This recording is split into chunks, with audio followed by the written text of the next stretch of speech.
Test, test, test.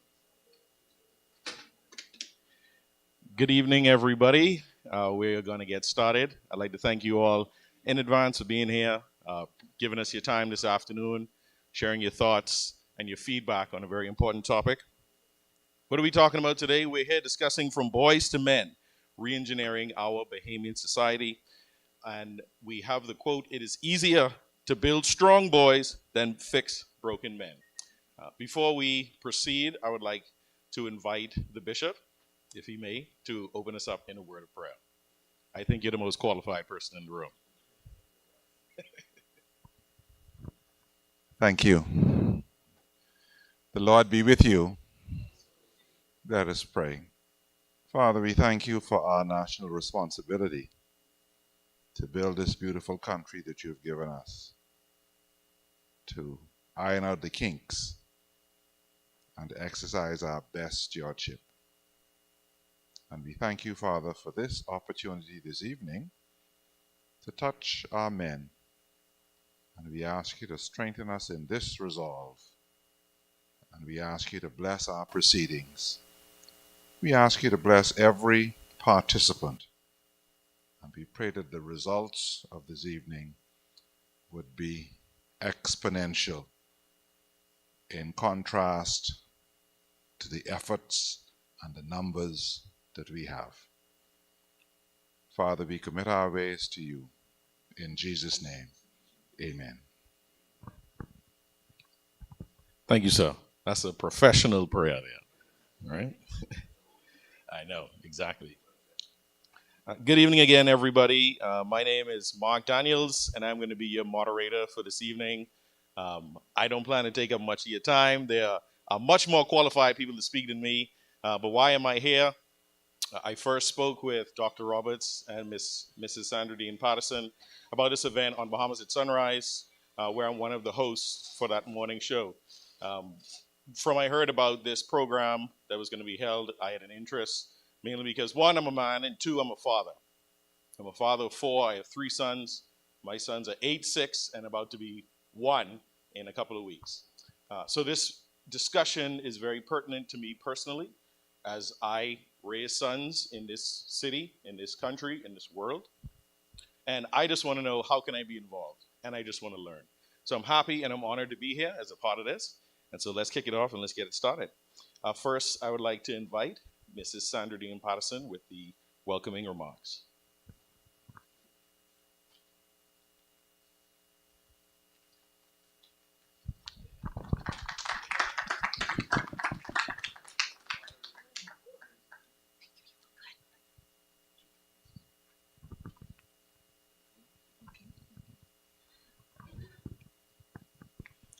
Good evening, everyone. It is such a pleasure for me to be here and see you all here for this historic occasion when we come together to look at a crisis that our men are experiencing. If you look at the web page for the Crisis Center, you'll see our vision statement, which is a Bahamas free of violence. And that's been our mission for the last 40 years. Our focus has been up to now on women and children who are predominantly the victims of gender-based violence. But over the years, we've seen boys who are sexually assaulted and men in domestic violence relationships. But I think what we are seeing in our newspapers now, the reports of woundings, death, and all kinds of things. And we're told that the population that is most affected are young men between 18 and 25. So what we're seeing right before our eyes is a crisis in our young men. And so we started last year with a symposium that looked at protecting the emotional life of the boy child. And that looked at what are some of the issues that boy children are facing and that we need to address. Tonight, we're moving on a little further and looking at the, I'm so sorry. We're looking at the young man and the issues that are confronting him and it promises to be a wonderful evening. We are certainly blessed first with our wonderful MC, and we're so grateful. I called him just today, and he was able to step up, and we're very thankful. Give him a round of applause. And then we have coming to us tonight 3 ministers with portfolios that cover this initiative that we're hoping that will come out of this meeting today. And so we're very happy to have you, Minister Hannah Martin, Minister Munroe, Minister Campbell. Thank you so much for being here. And then, of course, our cadre of speakers who are excellent and who are going to lead us through the discussion and help us unpack. Let's understand what is happening to young men. What are the messages that young men are getting about being a man? I remember in the 90s when I was doing work with drugs, we had a survey that we did with boys. And we had a question there: how do you prove your manhood? And we had different things, you know, being able to hold your liquor, have as many children, have as many women. And we had a blank, which was that they could fill in another. And about 3 of the boys have a sperm count, you know. So the issue of what being a man is not clear for our boys. And so we really have to ensure that the message is out and that the message is a healthy one. So hopefully that's some of the discussion that we'll have tonight and some of the recommendations that will come out of this. The mantra of the Crisis Center: for evil to survive, all that has to happen is that good people do nothing. And we have tonight a cadre of good people who can make a difference. And if we all come together and work together on an initiative that Dr. Roberts is going to share with you later, I know we can make a difference. So thank you very much, everyone. Thank you for coming, and we look forward to a powerful discussion. And ministers, we look forward to some recommendations that you can help us with. Thank you.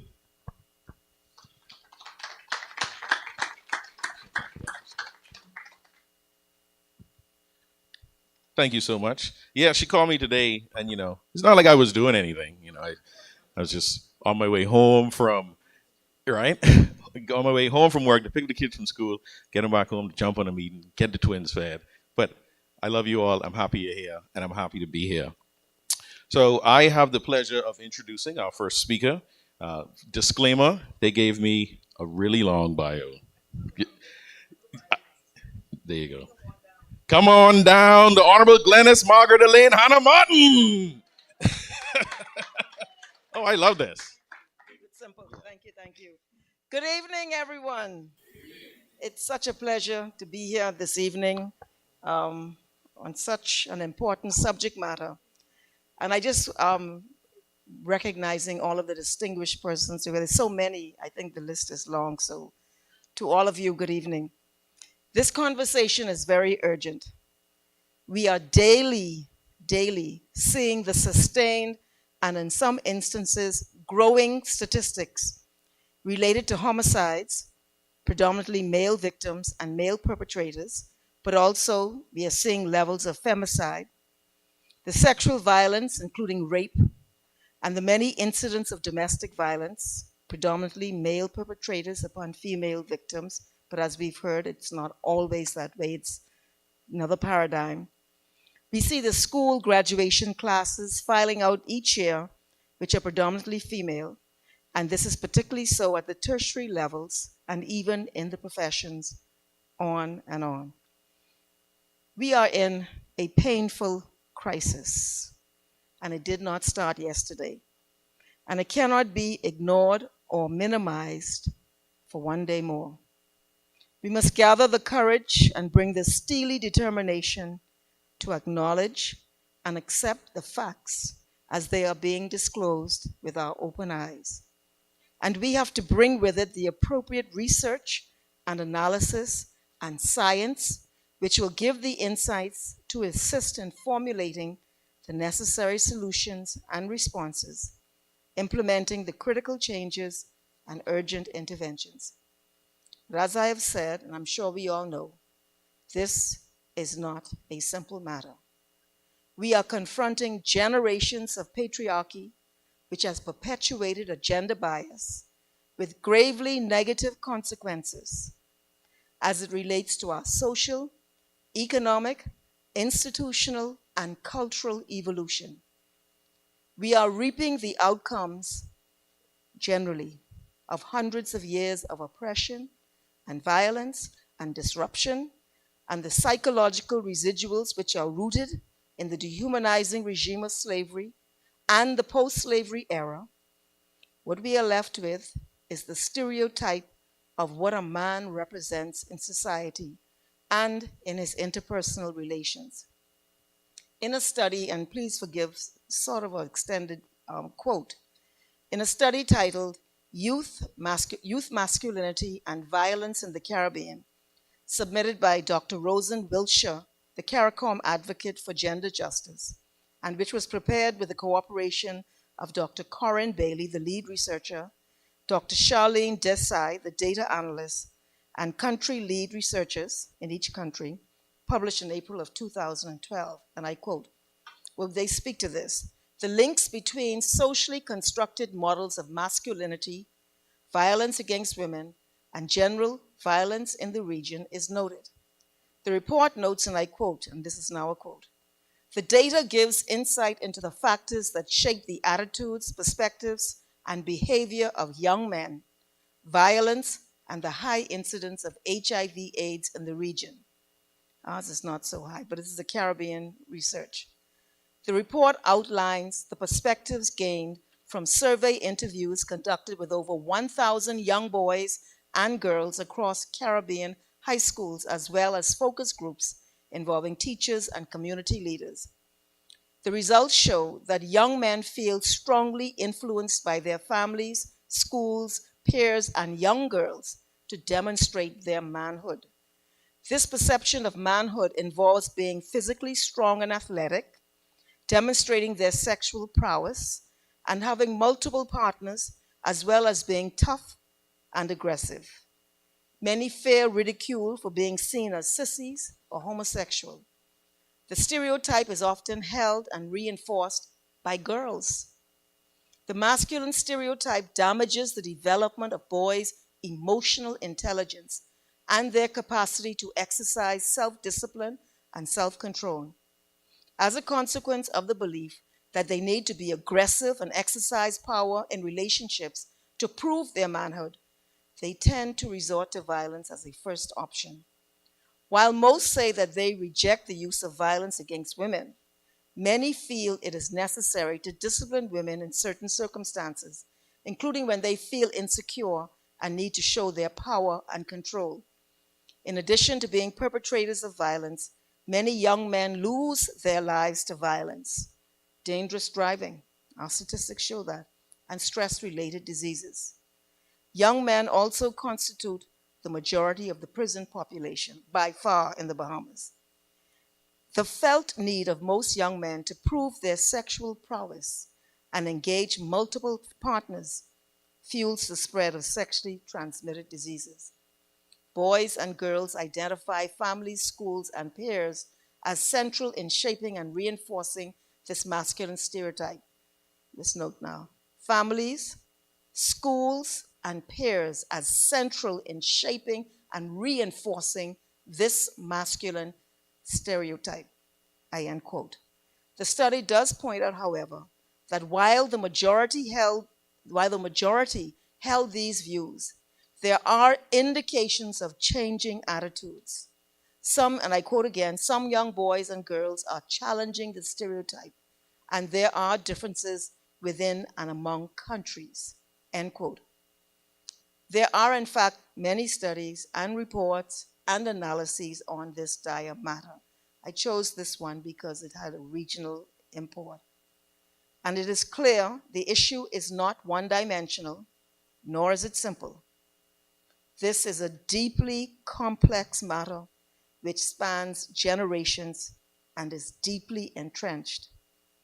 Our boys and men are valuable and essential human assets. many of whom are saddled with the pressures of the negative stereotypes and the prevailing narratives.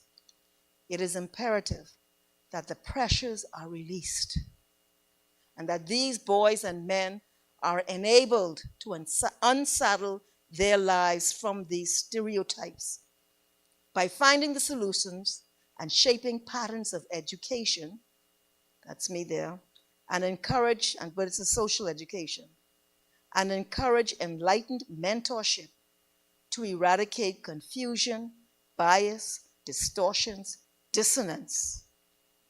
This requires reshaping perceptions and engendering positive attitudes and enabling the healing of entrenched hurts and deep wounds. What we are saying is both terribly heartbreaking and very disturbing. But this discussion tonight is encouraging. I thank you for allowing me to lend my voice to this forum. We have the power as a people to effect change and to build a more humane, inclusive society. And we must do so. Thank you very much.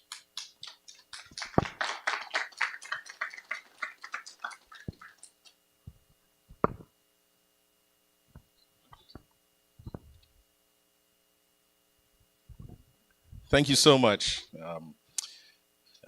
Those remarks had me thinking in the back.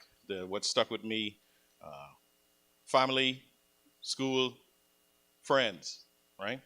And if I think about it, for family, the main influence in my life is my father. He taught here at the College of Bahamas for over 40 years, Mr. Peter Daniels. He inspires me in everything I do, even down to the mustache on my face, because he rocked his mustache all his life. You go to school, you learn from kindergarten straight through to grade 12 to university. There's always new lessons to learn, decisions to make, choices to face. And your friends, the ones that grow up on your street, the ones that run around in the churchyard with you, the ones that you go through losses and gains together. These are the ones that really influence you. And what it points to is the village. So right now, this is the village here, and we're having a wonderful discussion, and we're going to keep it going. So protocol being established and not having to read paragraphs of introductions, we're going to have the Honorable Minister Wayne Munroe, the Minister of National Security, speak to us next. Come on up.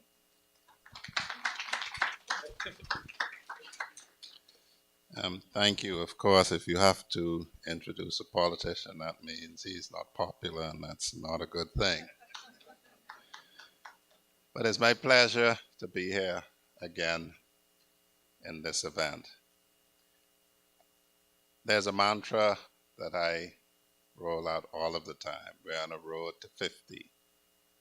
And on this road to 50, we must always consider where we have come from. And in some regards, it's a disturbing reality. We can all remember back in independence, there were debates, and I said this continuously, whether the police should be armed at all, whether they should be openly armed on Bay Street. That was in 1973. That was in my lifetime. Fast forward 50 years, and there is no debate but that the police should be armed. And I've said nationally that the consideration now is for all police officers to be armed all of the time. And so this is where we have arrived at on this road to 50. And what I continue to urge us is we have to reflect on this, because this happened in all of our lifetime. So it's not ancient history. This has happened in our lifetime. And so therefore, examining the causes to bring remedies, we all have a stake in this. We all have an ability to have input on this, because it has happened before our eyes. It is very easy for social issues like this to be politicized, and not with the big politics of party politics. but party politics, church politics, social politics, outlook politics, whether I am conservative or liberal. This is a question that's too important for that. This is a problem if we've come this far in a short period of time, and it is accelerating, and I'll explain that shortly. It's a problem, as Minister Hannah Martin says, that's a crisis. The beauty of a crisis is that a crisis is just an opportunity. If you look in the dictionary, that is one of the definitions of crisis. So this is an opportunity. How we address this crisis or this opportunity will determine where we will be on our road to 60, on our road to 70. So what's the challenge? It has been defined by Dr. Patterson that we have real issues in this country, not just with young men, but young women. And how do we engage? This session happens to be about young men. Now, if we step back, as a country, we discussed this and debated this at length.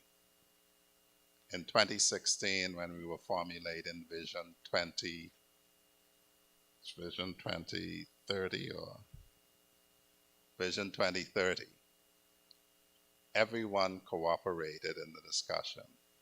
The then government, the opposition, the church, civil society. And there were some agreements as to how we had to approach this. Because this being the village, the worst thing that we can do is stop and start. Children faced with inconsistent messaging will choose what they will do. I can tell you personally, since assuming office, I've received the photograph of every murder scene, of the damaged bodies, of the violence that is being rendered on man by man, every single one. And I can tell you, it is not a philosophical issue. There can be no doubt that the persons executing this violence in our country know full well that what they are doing is wrong. No one in their right mind could believe that you can go in a house with two individuals asleep on a bed, shoot a woman 3 to 4 times about her body, a man 4 to 5 times. There's no construct in which that is said to be normal. Is that said to be acceptable? So to be clear, at a higher level, we're not dealing with people straying from what societal norms are. This is extreme behavior. I also get reports about armed robberies. And no one can suggest that any two young men could believe that it's acceptable to produce a firearm and to relieve somebody else of their vehicle. In no construct is that normal behavior. In no construct is that a wandering from the truth and what is right. So that's the extreme end. And I state it like that purposely, because what is more troubling is the behavior that has been disclosed with some of our programs that is happening in primary schools. And you heard me correctly, primary schools. Where in a primary school you can have a grade 2 student tell a female teacher in the presence of teachers and young persons to do something with his genitals. in stark, raw terms. In our primary schools, we have young boys selling marijuana in school. And so this issue runs from the extreme, these executions that are happening in our country, to what some may say is just bad, mischievous behavior of young men. I've had occasion to say, and we've all heard it, all mothers at the death of their children, of their sons, talk about their good sons. It is a fact that when we are born, we are all sinless. It is correct for a mother to describe a child as her good son or daughter at birth. There is a journey that happens in this country from the innocence of birth to what are the extreme cases. And to be clear, we've charged somebody as young as 15 with a homicide, and somebody as young as, I believe, 16 with multiple homicides. And so there's a journey from innocence at birth to the point at which this behavior is extreme. We address this in Vision 2030 when we talk about identifying youth at risk. Your theme is actually the theme of the Urban Renewal Band. That is what, if you listen carefully, you will hear Superintendent Campbell chanting. So that is what is advanced by the Urban Renewal Band. It's an intervention program. And so I'm anxious to see what comes out of the deliberations. Before I take my seat, let me just tell you a bit of what the government's outlook is. This is a multifaceted problem, so it requires a multi-agency approach. There is a program involving the Ministry of Education, the Ministry of Health, the Ministry of Youth, the Ministry of Social Services, and the Ministry of National Security. It is currently called the HYPE program, Helping Young People Excel. And it's not targeting necessarily delinquent children. Children identified, for instance, that they are not performing academically because we're told that that's one of the markers. And teachers are brought on board to help them with numeracy and literacy. There are issues involving anger management, some drug issues, and so the Ministry of Health and their anti-drug program has an Aspire curriculum that the young people are put through. And because discipline is something that may order your life, there's a discipline component organized and run by the Royal Bahamas Defense Force Youth Development Office, the Royal Bahamas Police Force, and the Bahamas Department of Corrections. The Ministry of Social Services provides the social workers in the schools and are also to engage in family counseling, because it's pointless trying to address a child and send the child back to a dysfunctional home. And so in this whole multi-agency process, Vision 2030 tells us that civil society plays a part in identifying youth at risk and engaging with them.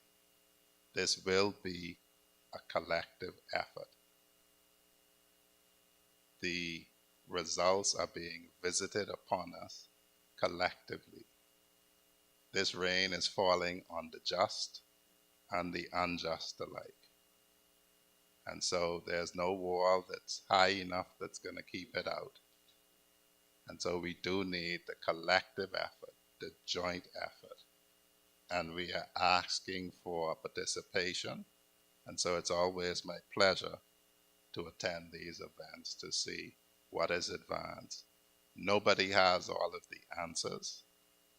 The one person who has all the answers speaks to us at different times in different ways. But we are calling on everyone to play your part. This is a national effort. It is a national problem, and therefore it's a national effort to address it. On our road to 100.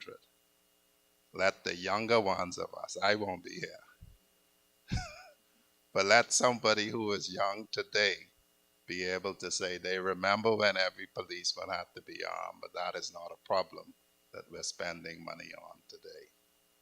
Yeah.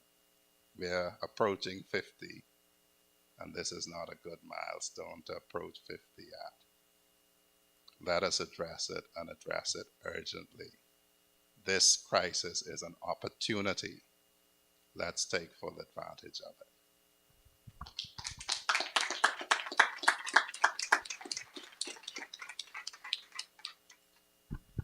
Thank you, Honorable Minister. The village is a recurring theme. And, you know, what stuck out, one of the things that stood out to me in your presentation is a reference to shifting baselines. And so it's this concept that when you were born, your environment and the world around you looked a certain way. So that was normal to you. The next generation comes, the world has changed, the environment has changed, but it's normal to them. They don't have the reference that you had the generation before. And we're at a point now where the baseline has shifted, so those who are currently growing up in high school and college, they have a new norm. Elementary school is a new norm, which we didn't have. So hopefully through discussions like this, we can shift the baseline back in the other direction. When a disagreement was maybe a little shoving and then a hug afterwards. Is that realistic? Maybe that's a part of this discussion. But the idea of shifting baselines. I am in no way a model citizen, but I can tell you the things, or the groups that were part of my village growing up. So my family, my church and youth group. I played tons of soccer. So all of my coaches on the various soccer teams, teammates. I did Boys Brigade. I did a Governor General's Youth Award, Awana, Global Youth Leaders Conference. I've interned at the Bahamas National Trust, and there are many different actors, as you mentioned, who can contribute to finding a solution to this complex problem. So I know that this room is filled with different organizations and representatives or individuals who have something to contribute. So feel included when we say this is a village, because this is how we have to tackle this issue. So up next, we have the Honorable Minister Jomo Campbell, who's the Minister of State for Legal Affairs. Let's welcome him to bring remarks. Good evening to all. It's no visual effect. I know the Minister of Youth Sports and Culture, Mario Boleg, name is listed on the program. I'm here in his stead due to unforeseen circumstances. He is unable to be here tonight. And he asked me, he said, Jomo, I know you attorneys like to write and rewrite people's things. Please do not change one word or line in my presentation because it reflects his passion. So as I'm sure he is listening and watching attentively, I will try to read it passionately. Word for word. With that being said, good evening to all again. I'm standing on the established protocol. It is indeed a privilege to bring remarks on behalf of our Minister of Youth, Sports and Culture, the Honorable Mario Boleg. So standing in his shoes, I wish to thank Dr. Dean Patterson for the warm invite to join these engaging discussions to be held here with this group of diligent and dedicated nation builders. I want you all to know that the work you are doing in our communities, and in particular with our young men, does not go unnoticed. I want you to know that this government appreciates and is willing to support you in your endeavors in any way that we can. The topics to be discussed today are very timely for what our country needs. Men. We need men to be a part of leading the charge on what it means to re-engineer our society. If one was to Google the role of men in society, these words are associated with the research: defenders, protectors, providers, and leaders. One particular article said, quote, "Our task as men of today is to respect diversity, accept change, and be responsible for our social, working, intimate, and sentimental environment," end quote. We were perceived in the past as being only physically strong, but all that has changed. Evolution has positioned us to become advocates for change, influencers, making us uniquely capable of being role models in and outside of the homes. We need more men to begin to mentor boys to become men. We need men to help those after incarceration. It is also important to have conversations about our relationships with our female partners. Collectively, this will help to build and define what a new man is. As we move into our 50th year of independence and a new Bahamas, we need to be the men that we want to see. That is the way forward. It starts here with us. Making sure we get it right today so we don't have to pay for it tomorrow. Because like society has proven to us over and over, it is easier to build strong boys than to repair broken men. So again, I wish to pledge the government's wholehearted support behind this mission. We need to make sure that we get our boys all the resources they need, because with the right resources and the right support emotionally, physically, and financially, we will surely see a change in the mindsets of our young men. And all it takes is a support system. Support from us to you, and support from you to them. And then we have a system.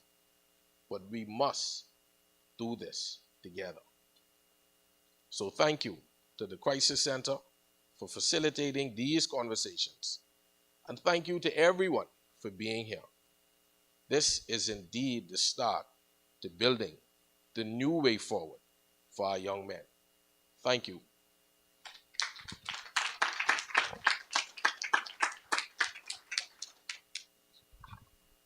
Thank you, Honorable Minister. And we send our well wishes to the Honorable Minister Bowleg in his absence. And we'll let him know you didn't add anything or delete anything from his speech. There you go. The passion was there. When I was up early, I was mentioning the different members of my village, and one I wanted to mention was the Gentlemen's Club in high school, which during that period of time, let's shout out Dr. Judson Edius, Dr. E, for helping to establish that program and instill a level of confidence in young men in our high schools that there are probably other programs that do it, but this is the one I experienced. Taught me, a little bit about etiquette, the same discussion. How do we deal with our female counterparts?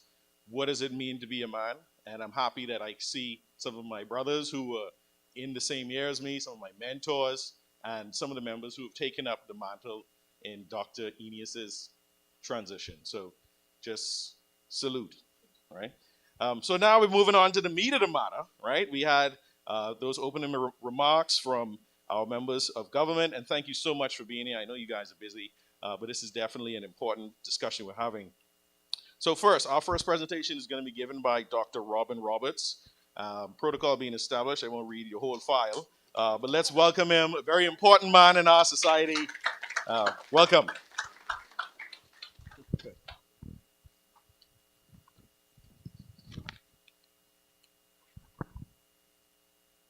Do a full screen for me. Good night.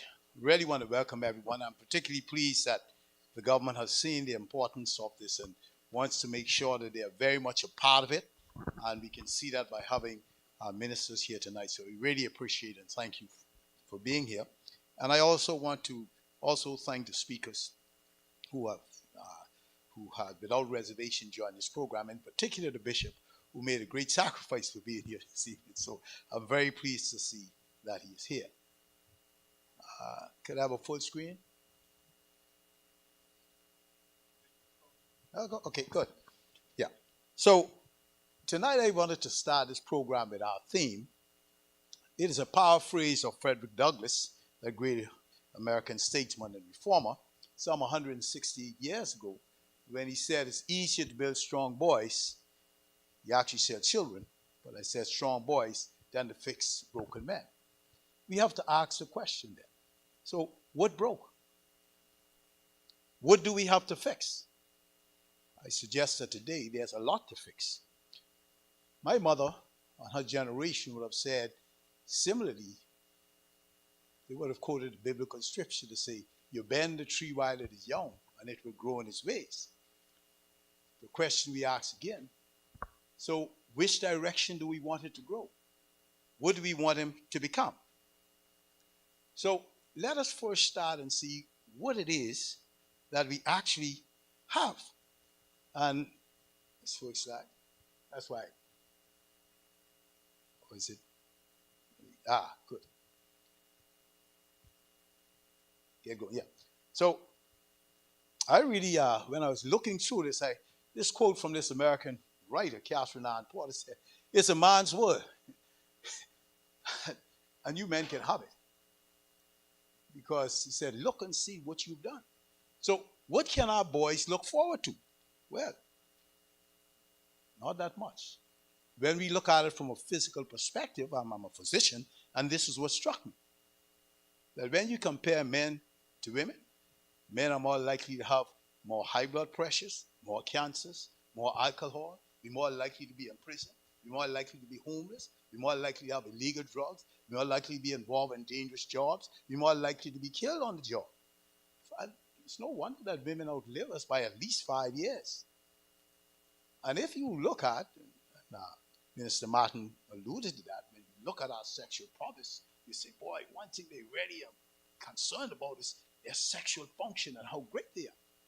But the truth of the matter, what the data really shows, is that if once you understand the physiology of our erectile potency, that by the age of 40 to 50 years of age, half of the men in our population, by nature of age alone, have a problem having an erection by the time they're in their 40s.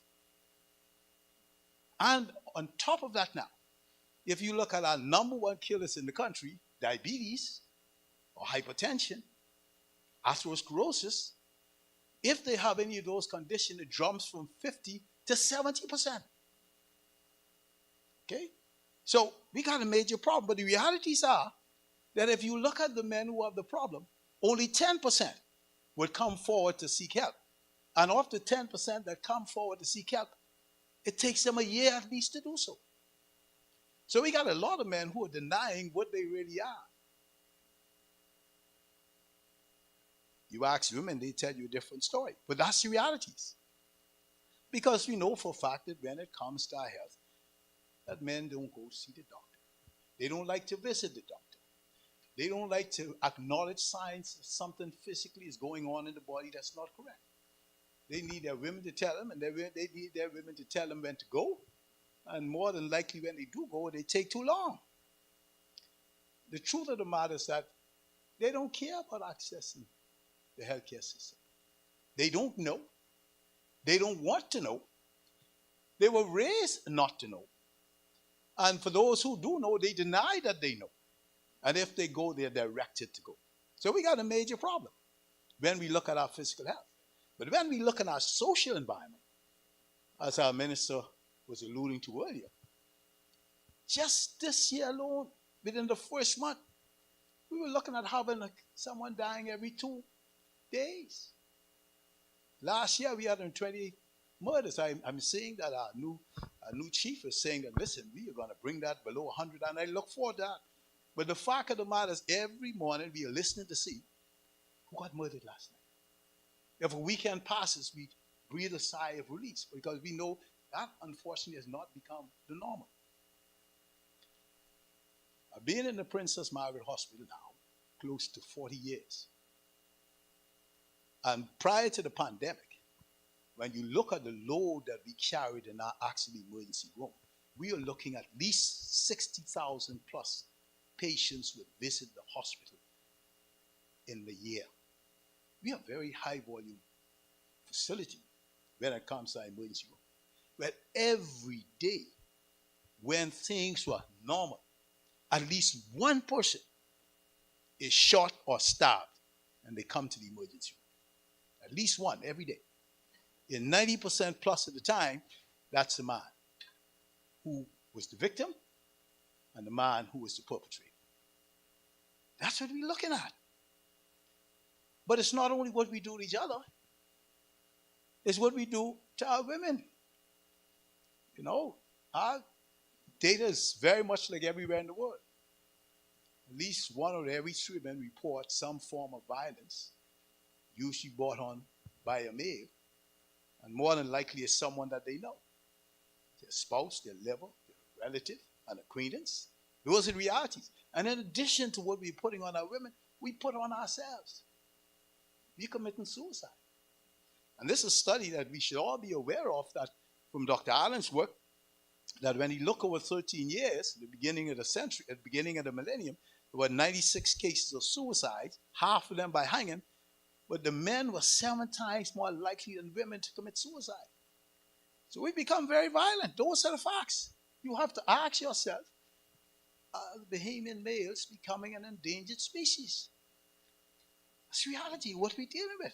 Are we gone?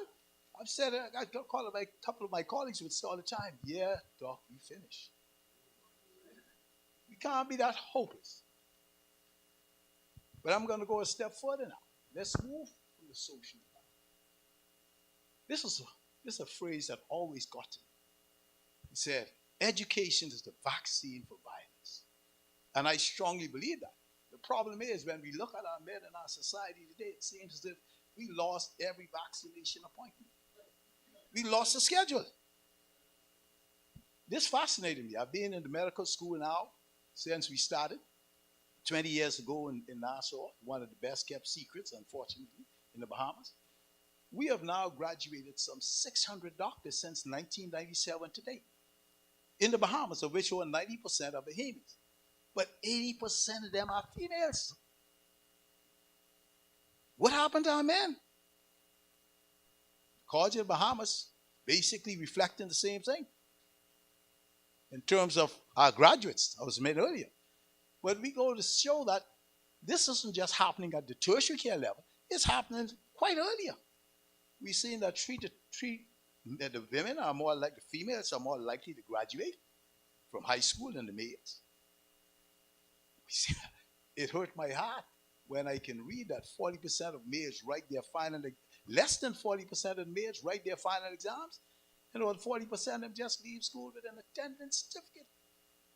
So there's no wonder that when we look on the employment line, that the women have surpassed us in terms of the amount of Bahamians who are employed and working. We're not even working.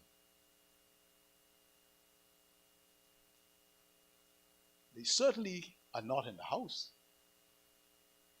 because they will say that some 70% plus or minus of our families are reared by single parents, usually the mother.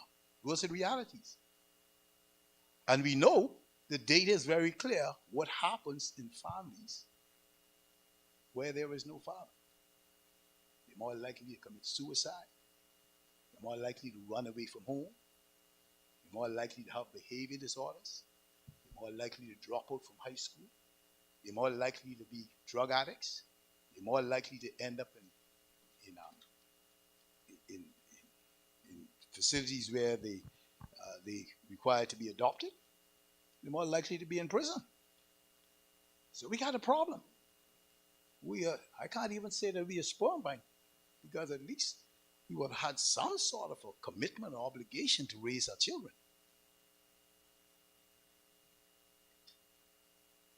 Yes, good. Well, we know where they are. The minister alluded to that earlier. Quite a lot of them in prison. In fact, over 90% of the population in the prison are men, young men. And one of the most impressive statistics that I ever saw in the United States, there's something called a fourth grade syndrome, in which they had information to show very clearly that they can look at the amount of boys, men in the schools who are deficient in their reading skills for their age. And on the basis of the percentage of the boys who have not been able to read up to their age, that they can predict the number of prisons that they need within the next 10 to 15, 20 years. And that's on the stock market. Because prisons in the United States is a private industry. So we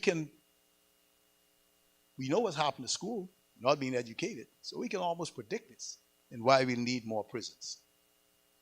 But when we look at our social environment to see where we are in all its dimensions, we have to ask the question, it's staring us in the face. Why are we like this? Violent, unemployed, unemployable, uneducated, uneducable, poor health-seeking behaviors, absentee fathers, call them the Foxhill Knights. There is something in this, as Leonard Martin was looking at the study, quite clearly says that it is something about this, as we say in the Bahamas, I is mine. And then we have the females, on the other hand, that encourages it and say, man up, you got to be a man. It's like you're getting a double-edged sword from both sides of the coin. And so you ask yourself, so what does this mean? What does it take to be this man? Well, we got to go back to the basics. Just going to take a minute. Because it's very clear that biologically, the most important thing that we want to know, everyone wants to know when the baby is born, is it a boy or a girl? There's no argument whatsoever you're biologically male or female. And most children are born biologically male or female. That intersex group or heterosexual, that group that where the intersex, where they might have both reproductive organs, is extremely rare. The average doctor might hardly see one in their lifetime. So let's get into those fuzzy areas. So we got a biological male, a biological female. But by the time they become a man, this has nothing to do with our biology. It has to be with how the culture, how our society perceives for us to be a man. So there's something on this road to manhood that we have to address. And we have to trace that back and see, how did we reach where we are today? Well, I love that theory that talks about we've raised our men in a box. And that is a set of beliefs that society says, this is what we want our man to be. This is our society, this is our culture, and so we have to frame him in a certain way in order to achieve what we want a man to be. And so this man in the box, done a lot of studies to this and shows that yes, there's something to this. So we create that box. And we can look at that box and we can say, yes, here's physically what it is acting like a man. You got to be tough and aggressive and competitive, and you got to take charge. You have a lot of money. And so we define those things and we raise our voice. And if you're not inside the box, if you're outside the box, if you have those, what we call those nurturing characteristics, we say it's more feminine, then we abuse you. We call you the wimp and the sissy and all of that stuff. And we also physically abuse you. So we shape you as to what the society says you should be in this thing called manhood. So I want you to imagine what it's like to be raised for the first 15 to 20 years of your life to be something that you might not be. It says that, yeah, you got to be strong even though you feel weak. And even though you're insecure, you got to show that you're confident. And even though you're tough, okay, you're trying to be tough, and you say, but that's not me. I think something's wrong with me. I want to go see the doctor. Of course, that men are superior to women, so we have to dominate, and they don't have the value that we have. And of course, they are the property of men. They are for our exploits. And so for the first 15 years of our life, we really raising our boys in a boot camp. We said, this is how we want our boys to be. And we raise them just like us. Now, but let's look at the reality. What about those boys who don't fit into the box? They're a little confused. Their body is telling them something differently. They're raised in a different environment. They feel alone. They feel powerless. They feel vulnerable. They feel they're objects of all the bullies in the school. What happens when they can't cope? Well, they become explosive. They're stressed out. They're angry. They're scared. They feel alone. They're confused. They're more likely to undertake a drug habit. They might be explosive and become violent. They're ready. Anything pushes them over the edge. And so it's not surprising then. What we're seeing in our country is throughout the Caribbean. The study that Minister Martin shows quite right. What we're seeing is not only happening here, it's happening throughout our English-speaking Caribbean. It's happening throughout in America, particularly in our African-American population. We see it happening in Britain across the way. This is an international problem that seems to be happening in the boys how we are raising our boys today. So we got violence and drugs and guns and addiction and premature deaths. So here it is. They tell us that it takes some $250,000 to raise a child on average from the time they are born to when they finish high school.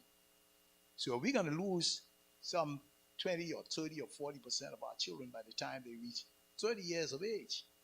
We've lost major investment in our country. So this cannot be the way that we want it to go. So how do we change the direction of this? We have to have a major paradigm shift in terms of what we want to be and what we want to become. And so my job in introducing this panel was to set the stage to say, this is a situation analysis where we are here in the country today with regards to our men. We need to review, is this what we want? How did we get here? And once we understand that, as the minister says, we don't have a crisis, we have an opportunity now to redefine what it is we want our boys to become. So we need to then revise, we need to deconstruct, looking at saying, listen, these are some good attributes that we want our boys to have. These are some bad attributes. And so once we've deconstructed, we are going to be able to say, yes, we want to redefine what we want our boys to become and how we are going to do it and what we'll need to do it. And so that is my introduction today. And at the end, listening to the speakers, I will suggest some solutions and a path that I think that we can follow. But more importantly, you recognize that it requires every one of us to be involved. And more importantly, it requires every one of us who is going to be involved to have the tools that are required in order to do the job. It's not just a matter of saying, I want help. You say, yes, help in what? Help to do what? What do you hope to achieve and how you hope to achieve it? And so that is the basis on which we would like to start and address how we are going to re-engineer our society to produce a better man for the future. And so I'll end that for now until I come back.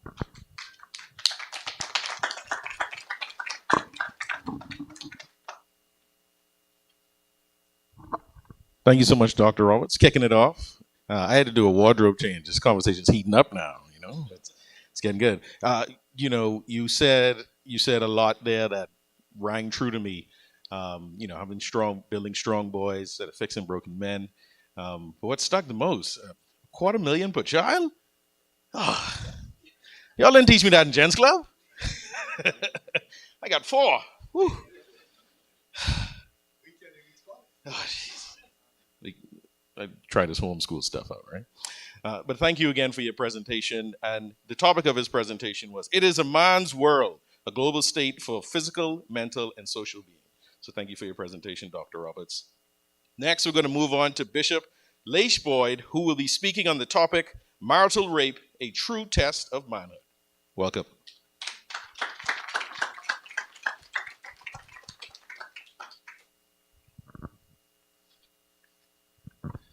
Thank you, Mr. Moderator. Honorable ministers, medical luminaries, special guests, my brothers and sisters, good evening. Thank you for inviting me to participate in this forum and to address the topic of marital rape. Rape is a violent crime that uses sex as a weapon. Men and women can commit rape. Rape is a sexual assault, usually involving sexual intercourse or some other form of sexual penetration without the consent of the person being raped. The act is carried out with the help of physical force, coercion, or the abuse of authority against a person who has not consented or who cannot consent. Everyone knows that rape is real. The public debate has arisen because of a bill in circulation speaking particularly to marital rape, that is, rape occurring in a marriage. Some say that rape cannot happen between two people who are married, who have given themselves to each other in body, mind, spirit, and material possessions. However, let me be clear. A man can rape his wife, and a woman can rape her husband, as rape involves force without consent. Again, I say that some people argue that rape cannot occur in a marriage because the two people live together and have full access to each other and are responsible for each other's needs and should see after each other's needs. However, you can only say this in a case where there is a relationship of unselfishness, reasonable sharing, kind regard, and fair dealings without injustice, force, physical or mental, and where there is the equality of mutual respect, if nothing else. This that I have just catalogued does not happen in some marriages. Let's be real. It doesn't. We know that this is not the case in all marriages. I say again. We know that there are marital relationships characterized by inequality, selfishness, unfairness, domination, manipulation.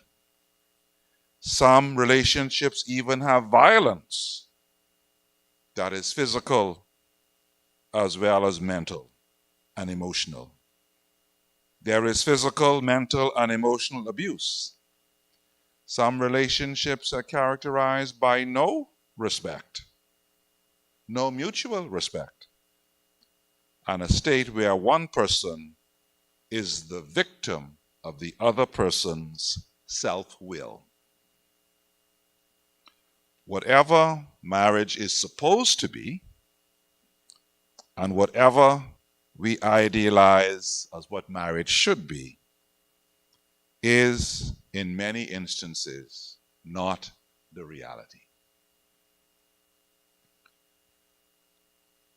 Unfortunately, this kind of atmosphere, that is, a a marital relationship with its more negative qualities.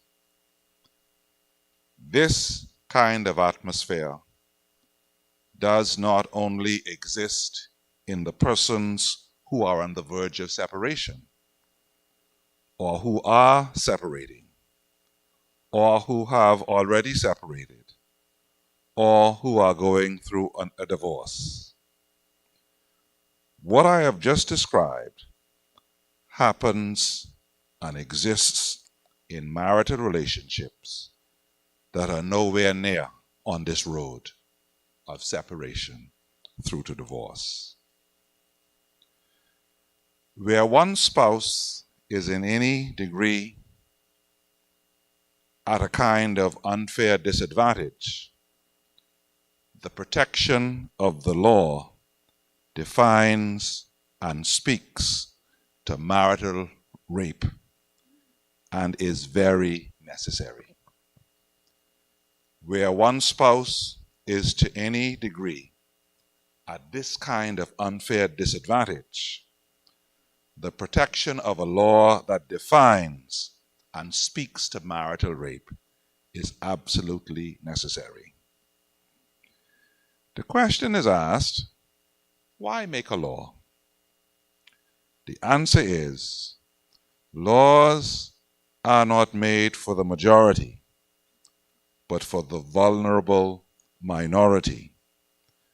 And in every human community, going back thousands of years, there have always been laws, written or unwritten, designed to protect those who might normally not have protection. Laws are not made for the good and the balanced relationships or situations. Laws are made for the unjust or toxic relationships or situations where abuse, violence, are more and more likely to happen, and where they are happening or where they have happened. I'll give you an example. There is a law against stealing. A person who does not steal, or a person who has not been stolen from, might not take notice of a law against stealing. And they might not even consider it to be important.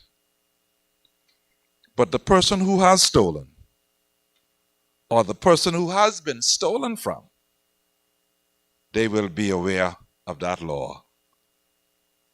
Whether they are committing it and know it's wrong, or whether they had suffered from it and consider it to be wrong. When a person steals something or is stolen from, the law against stealing becomes very relevant. And so it is with the law against marital rape. Another question that some people ask, can a law against marital rape be abused by one spouse against another? The answer is, it most certainly can. Any law can be abused. But that doesn't make laws a bad thing. Any law, any system or protocol can be abused.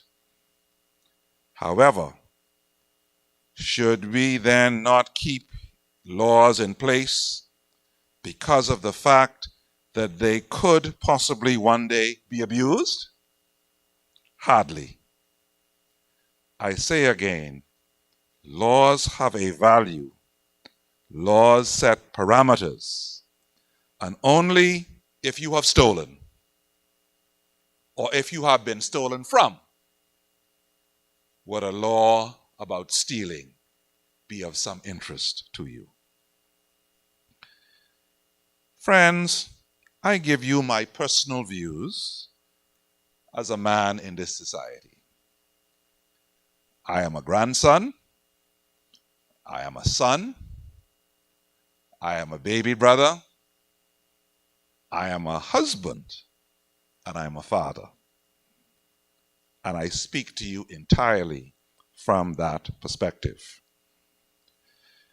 In my view, the real objection to a bill against marital rape, and many of the strong expressions that we would have heard, come from the traditional view that the man owns his wife, is the head of the woman, and thus he has all the rights to her body, whether she consents or not, and whatever her opinion may be or not.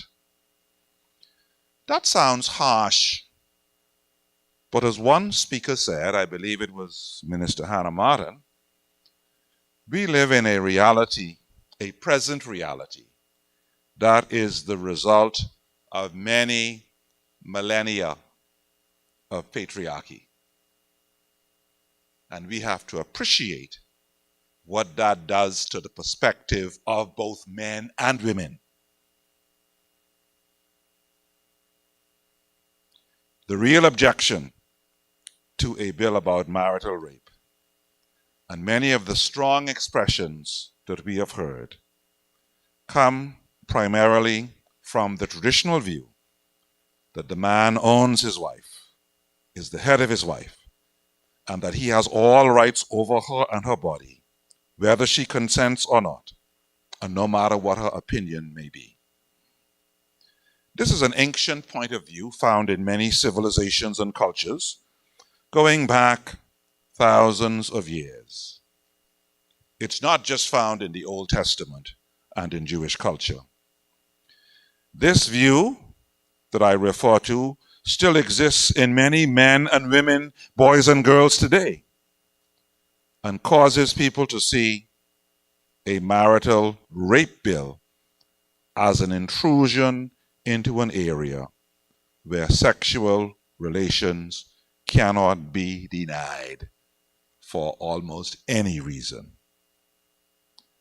Again, I note that where mutual respect and a working together, a synergy, and a kind of journey, mutual journeying, when these things are in place, this is not an issue. However, where these things or anything approximating these things do not exist, then there is a need to intervene to protect any vulnerable party and to vindicate the wronged party. While I could say a whole lot more, I pause and I call on the men in our world to be fair, respectful, and honest in our relationships. Find persons whom you can work with. Work with that person, or work with the person whom you are with. Let's give our best to partners and expect the best from them. Let's seek to resolve differences. Differences, remember, are a part of life. And let's give the best to relationships. And if we cannot find a person whom we can work with, then it's better to move on rather than to stay into something that's not fair or just or going anywhere.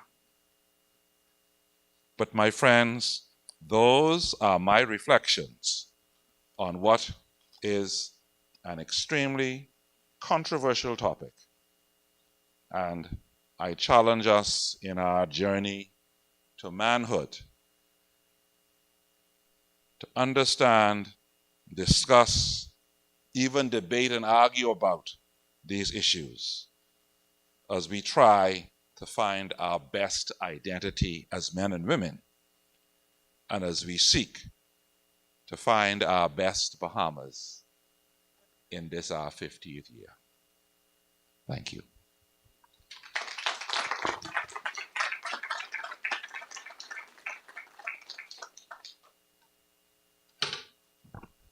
Thank you, Bishop, for those words. A very hot topic indeed. There are few things that get the Bahamian public riled up like this discussion, which is justified. And there's, once again, a lot of complexities that go into that issue. But I stand with the law, and I stand with my wife, because I love her, and I have a mummy, and I have a Grammy, and I wouldn't want those things to happen to them. Men, get it together, eh? So next, we're going to be hearing from Dr. Ian Strachan on messaging and mentoring boys. Is Dr. Strachan in the house? Is he on Zoom? I haven't seen him.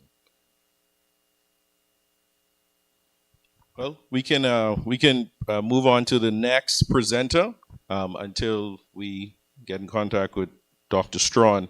So next we have Mr. Troy Clark, who will be presenting via Zoom on the topic Beyond Incarceration, New Beginnings and Opportunities. Let's welcome Mr. Troy Clark via Zoom.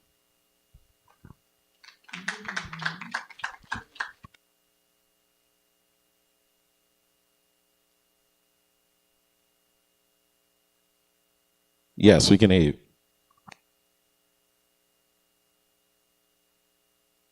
Oh, now you're muted. You're muted, Mr. Clark. Can you hear me? There you go. We can hear you now. A privilege and pleasure to be invited here and to serve on a panel with such distinguished gentlemen and ladies. And I just want to go right into my presentation with, as it relates to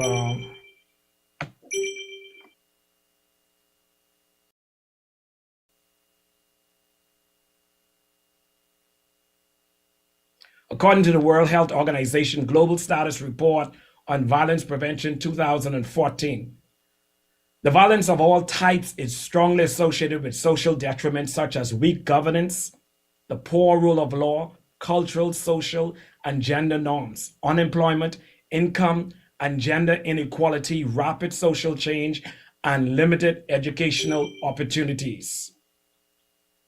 In addition, cross-cutting risk factors such as ease of access to firearms and other weapons and excessive alcohol use are also strongly associated with multiple types of violence. Together, these factors create a social climate conducive to violence, and sustained violence prevention gains are difficult to achieve in the absence of efforts to address them. Therefore, any comprehensive violence prevention strategy must identify ways to mitigate or provide a buffer against these risks. The pervasiveness of violence against women in the Caribbean has been highlighted in a recent report by the United Nations Office on Drugs and Crime and Latin America and the Caribbean region of the World Health Bank, the World Bank. According to this report, violence against women affects a significant percentage of women and girls in the Caribbean. 3 of the world's top 10 recorded rape rates occur in the Caribbean. While the worldwide average for rape was 15 per 100,000, the Bahamas had an average of 133 per 100,000. This is a serious indictment on us as a people. Moreover, it noted that violent crime has increased in the Caribbean, accompanied by a decrease in a case clear-up and conviction rate.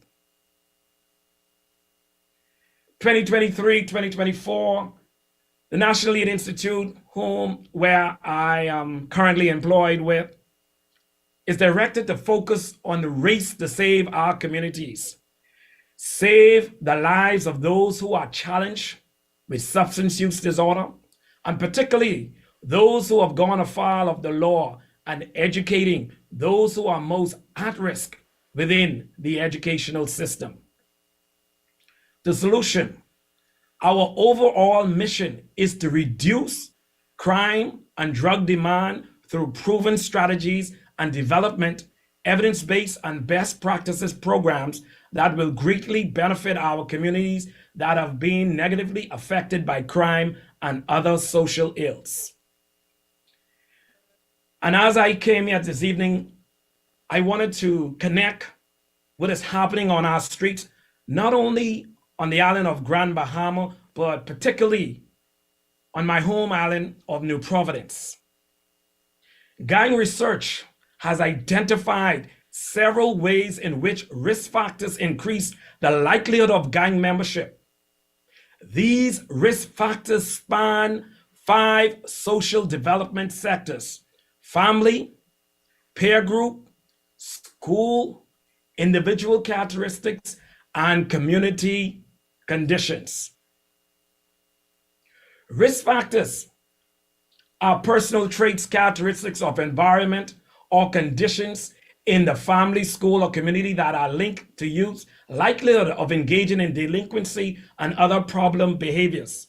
And I would have noted the moderator as sharing with us some of those factors that actually mitigated against him being involved with delinquency or crime or criminal activities. And this is very important when we see risk factors that are based in our communities, that actually a lot of our young men and not so young men enter into the life of crime and eventually into the correctional system because they did not develop the resiliencies, or they did not have the protective factors to mitigate against the risk factors many of them face. Protective factors are those characteristics of the child, family, and wider environment that reduce the likelihood of adversity leading to negative child outcomes and behaviors such as delinquency and later adult offending. And that's why I always like to share with persons that many of us who did not see behind the walls of a prison is because we had mitigating circumstances. We went to Sunday school, we participated in Boys Brigade, we participated in Royal Ambassadors and other organizations or other mentoring organizations that help mitigate against risk factors. And major risk factors are prior delinquency, illegal gun ownership, drug trafficking, desire for group rewards such as status, identity, self-esteem, companionship, and protection, antisocial attitudes, aggression, alcohol and drug use, or earlier precocious sexual activities. And these are major risk factors that once you screen young men or even young women in mentorship programs or preventative programs, if you see these signs coming out, these are definitely what we call major risk factors of those individuals getting into either gang lifestyle or what we like to say, or what research have shown us, coming out of the schoolroom into the pipeline into the prison lifestyle. But we have to mitigate those risk factors that significantly increase youth involvement, like the aggressiveness that we might see in our young teenagers or adolescent or even pre-adolescent. We got to watch those aggressiveness and try to channel or attempt to channel those aggressiveness into positive activities for our young children. Early initiation of violent behavior. And there are research now that are coming out that are talking about or speaking to the fact of corporal punishment as being part of the violent behavior that young people have developed over the years, and later on place those same type of behavior on other young people. We have parental criminality. Once a father or mother has been in the criminal justice or been behind the bars of BDOX or what we say Foxhill, a percentage or likelihood that their child or children that came up under them will get into a lifestyle of crime is more likely than those ones who parent may not have been in the criminal justice system. Child maltreatment. That's why it's important that we be careful of child maltreatment or child abuse. All of these are precursors. All of these are factors that contribute to youth get involved in gang lifestyle, low levels of parental involvement. That's why I know Minister of Education always talk about or always advocate, always encourage parents to be involved in their children because the educational system alone cannot do it. You know, there's an African proverb that says, if we want to go fast, go alone. But if we want to go far, let's go together.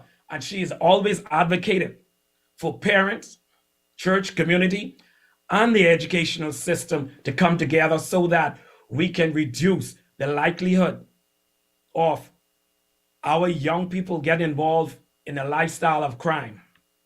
Parent-child separation, divorce, academic failure, lack of school connectedness. If a child is really bored in school or we're not teaching that child the way that child should go in the educational system, that's a factor or likelihood that a child can get into a lifestyle of gang activities.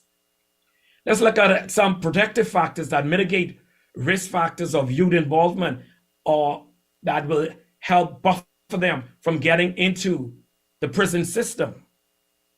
Parental involvement and monitoring, family support, coping skills, interpersonal skills, soft skills. A lot of time, you know, I've been working in the prison system for more than 20 years and almost 14 years with the National Lead Institute.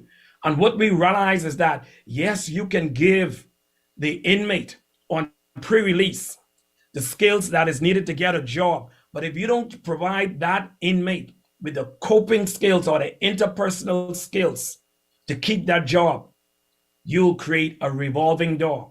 And during my time that I served with the Minister of National Security, he wasn't Minister of National Security then, the Honorable Wayne Munroe, KC.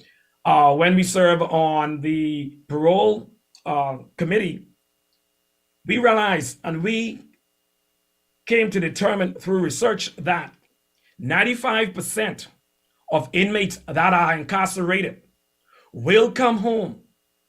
The question is not when are they coming home. The question will be how they are coming home. So it's very important. And so positive social connections, peer support, academic achievement, and reducing delinquency and alcohol and drug use are all protective factors. And so at this point, I would like to end my presentation. So when we come to the question and answer part, I can elaborate further. Thank you very much.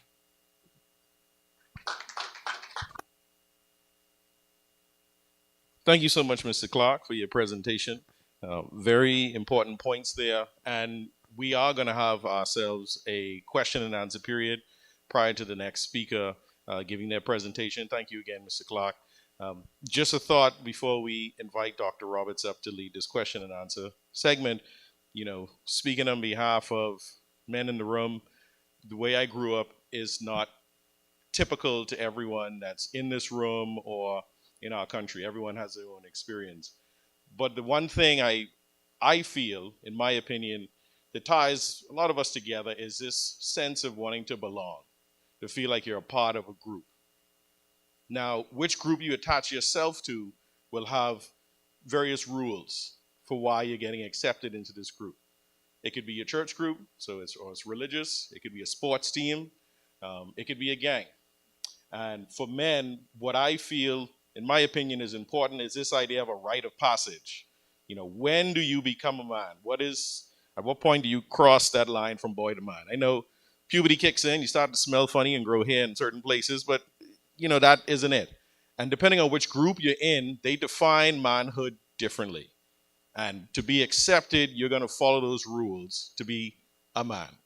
And so, once again, I'm encouraged that in this room, we have a village of different persons, organizations, and groups that provide a space for young men to feel like they belong.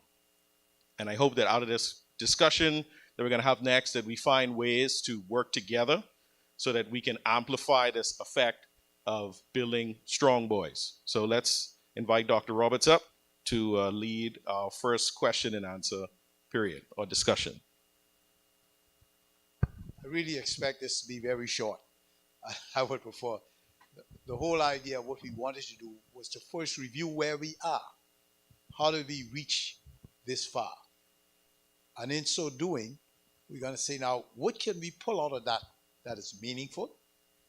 Because we really want to get to the next step. How are we going to fix this? How are we going to fix what's broken? And so if you have any issues that you want to raise with regards to the first part of the program, in terms of where we are, and unfortunately the bishop had to leave in terms of martyrdom.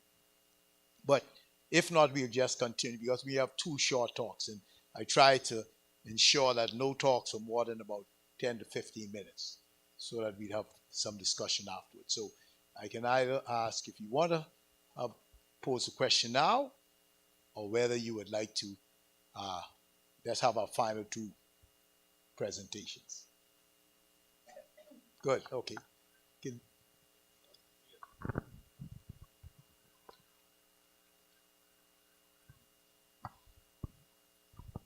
Test. Good evening. Dr. Roberts, my name is Vicente Roberts, psychologist, and professor at the university here. One of the issues, Dr. Roberts, that you and I have been able to ascertain as we have come together to do some work is that the transitioning dynamics of boys to men in the Bahamas is a very complicated, concise, and problematic thing. In our culture, we have some dynamics that speaks to homes that are not functioning. We have dynamics where mothers are over-mothering boys. We have some dynamics where girls are also challenged in terms of how they relate to their brothers and the expectations. And this forum, I think, has highlighted a lot of that. So I'd like to acknowledge what has happened here tonight. And I look forward to the continued discussion, but at the same time, helping to use psychological tools to help to frame up some of what is happening, hopefully with the help of national security, using a positive psychological frame to understand what's happening. Thank you. Thank you. Okay. Thank you for your comment. No more questions or comment. We can ask Mr. Chivago Lang to make his presentation. Thank you, Chivago.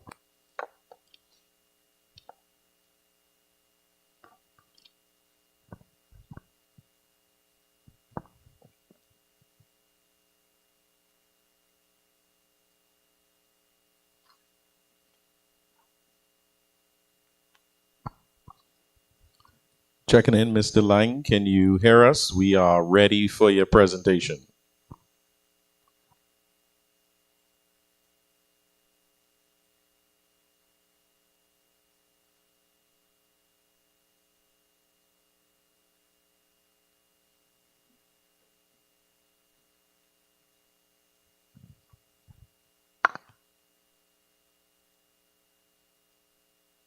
Hello? Yes, we can hear you now. Okay, super. And we can see you. Thank you. Thank you. Good evening, and it's a pleasure to be present with you all, even if by this means. To ministers present, distinguished professionals, and ladies and gentlemen present. Good evening. I'm really delighted to be here for what I believe is a very important commencement of a discussion, because I believe it's something that will have to go on for a while yet. And I'm delighted to have been asked by Dr. Robin Roberts, who didn't need to ask twice, because as a contributor to the well-being of men in this country, he has been playing such a significant role. And so when he asked me, and given the topic itself, I just was immediate in my willingness to participate. He has asked me to speak on a lofty topic, a new man for a new Bahamas. And every time I hear words like creative, innovative, new, fresh, I have to confess to you that I'm intimidated. I'm intimidated because I believe that so much of life is legacy, and that the notion of new and fresh and creative, that these notions are sometimes elusive. In any event, I want to share my perspectives on this topic, and I hope that you find it helpful. And I must confess to you that in part, you may find me more religious than otherwise, even academic, in my approach to this, because when I am asked to speak on a topic, I draw on the place where I believe the most credible information exists. About 3 weeks ago, I started 2 conversations with my 14-year-old son. I started these conversations on our drive to drop him off to school, as I typically do. One of the conversations was about money, about the rules and principles of finance. So if you ask him, what's the first principle of money or finance, he will tell you, never spend more than you make. He'll tell you that's the first rule. And if you ask him what the second rule is, he will say, save what you don't spend, and so on and so on. And then we started a conversation on manhood, in which I asked him, do you know what a man is? Because I don't take for granted that, having lived with me, grown up with me and others, that he knows. And so we began this very important discussion on manhood. It is far from finished, but it's a conversation I started with him that I feel that I have to be deliberate in having with him. And so when I began looking at this issue of a new man for a new Bahamas, I asked myself this question: if we need a new man for a new Bahamas, what's wrong with the old man? What is it about? You only want new things when the old thing has a problem or an issue. Because if an old thing does the trick fully, we don't seek new things. So what is it about the old man in the Bahamas that is a problem? Is it the old man's physicality, something about his physical appearance, physical well-being, physical makeup? Is there something about his physicality that's a problem? Is there something about his intellectuality that is a problem? Is there something about the extent to which he is able to intellectually manipulate the world in which he lives to be of benefit to himself and others? Is there something about his intelligence that's a problem? Is there something about his mentality that is a problem? Something about his mindset, the way he thinks. Is that a problem? What is the problem with this old man? Is there something about, and this is my made up word, sociality that is a problem? The way he relates to other people relates to his intimate partner, relates to his peers, relate to his siblings, relate to his parents, relate to his children? Is there something here in his sociality that is a problem? Is there something in his spirituality that is a problem? Is there something about the way he thinks about God or doesn't think about God, or thinks about things spiritual or doesn't think about things spiritual? Is that a problem? Is there something in his ageality, my word? Meaning, is there something about him as a boy, him as a teen, him as a young adult, him as an adult, him as a senior citizen? Is there something about his ageality that is a problem? Is there something about his economicality that is a problem? My word again. Is there something about his approach to economics, his approach to money, his approach to finance that's a problem? Like, what is it about the old man that requires us to have a new man? I'm not sure. I'm just asking, is it any one of or a combination of or all of those things that make him, this old man in the Bahamas, a problem? Well, you know, the late Dr. Miles Munroe, a mentor to myself, once said that an understanding of every problem and solution can be found in the first book of the Bible, Genesis, he said. And I understand what he was saying to some degree in this, because if you believe this book, as so many of us do, I believe, and you believe its account to be a matter of history, it is curious to me that God made the first man and woman, Adam, that man Adam. God made him. God created him. God raised him. God cared for him. God instructed him. And yet this first man, as far as the account tells us, went wrong, went terribly wrong, so wrong that, and according to the book that talks about him, sin, that is a missing of the mark of God, came into the world by him. So here was a man placed in a, as far as we can tell, a perfect environment, had a interaction with God that I don't know that any of us have had quite so intimately, provided with a mate suited for him, made by God, a man who was fully employed, and yet he did not get it right. What was wrong with that old man? What was the old man's problem? It wasn't direction, he got it. It wasn't knowledge, he had it. It wasn't work, he was in possession of it. It wasn't companionship, he had one. It wasn't safety, he was safe. It wasn't spiritual presence from God, he had it too. Yet he decided, contrary to what he had been told, to do a certain something, and the result and consequence of that was to fall upon humanity for time and memorial. What are we trying to create then in the new man? Because if you look at all the protective factors, if you look at all the limiting factors,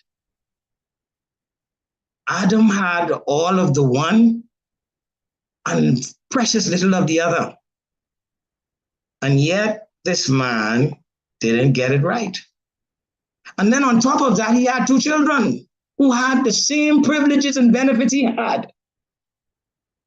And one of his children had a conversation with his God and left that God. He had two men. And one of the children left a conversation he had with God and killed his baby brother. What was his problem? Was his education not sufficient? Was his socioeconomic circumstances deplorable? Well, what could lead a man to kill his baby brother in an environment where he talks to God, he has two parents, he's got work, he has his own business, etc.? See, I raise this because I'm saying, are we sure like what we're trying to do? Because if in the environment that they had, flaw and failure still appeared, like what is it that we are trying to accomplish now in a new man? In a new man for a new Bahamas? Well, here is my stab at it.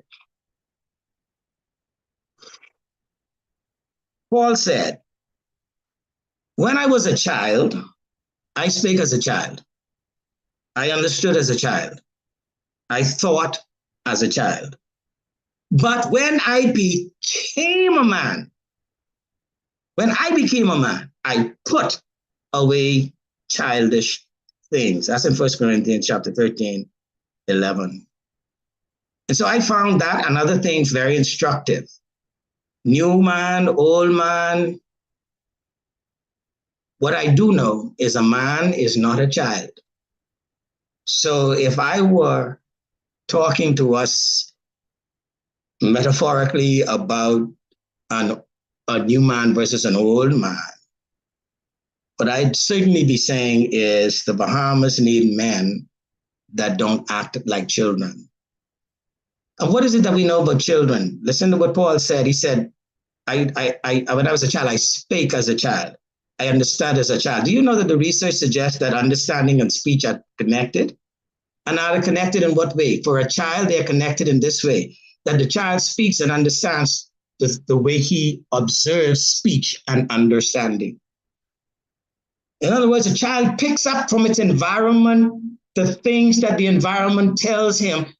This is the way to speak. This is the way to understand things.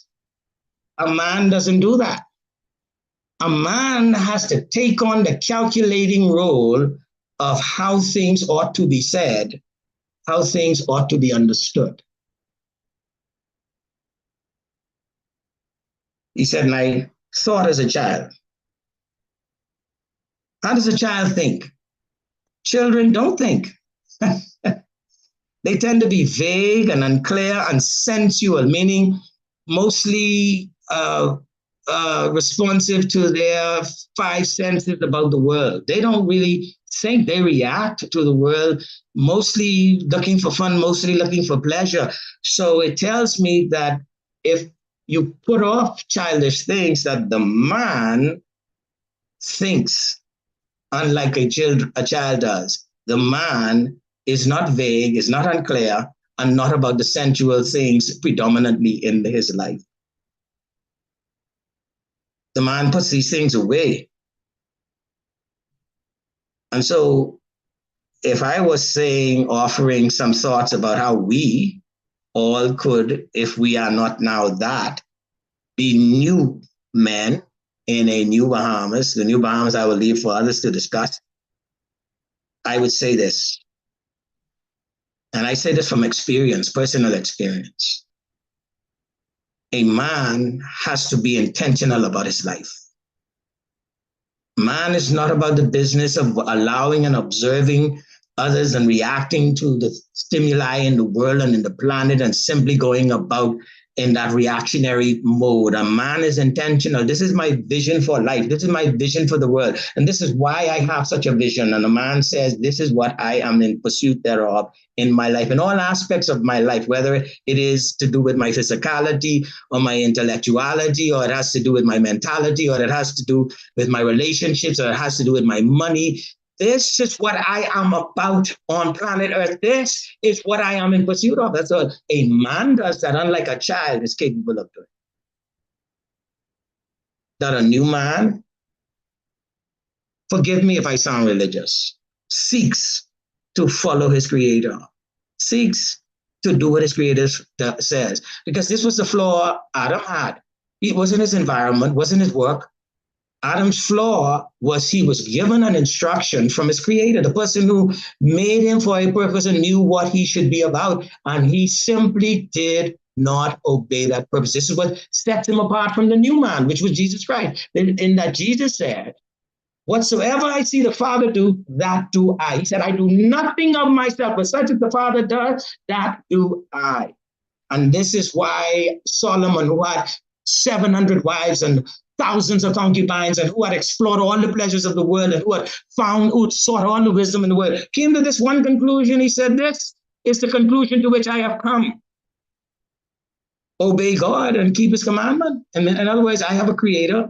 Maybe I should follow his instruction. I'm sorry if I sound religious. I'm just saying that this is what we should strive for. I'm not suggesting to you that I am perfect in this regard at all, but I certainly can tell you this is my striving. And I think for those who have it as a striving, however you define the creator, I'm not in the business of defining that for you either. And I find is we tend to be more often than not better human beings when we are like that. Not always, I'm just saying more often than not. So he's an intentional person. He's a person who seeks to follow his creator, seeks to do so, strives to do so. A new man, I think, would be a humble person in the face of failure. Not arrogant, not prideful. Acknowledging, you know what? Me, I am flawed. Acknowledging me, I fail. That I have lied, that I have cheated, that I have stolen, that I have done this and that and the next thing. And I'm not proud of it. It just pleases me that it is the case. But now I set upon a new direction for my life because I don't want that to be a part of it. And that humility before God and before humanity sets him apart from a child who is not only sometimes unable to acknowledge that they are wrong, but simply unwilling to suffer the indignity of acknowledging that they are wrong. A man does not do that. A new man, would practice love.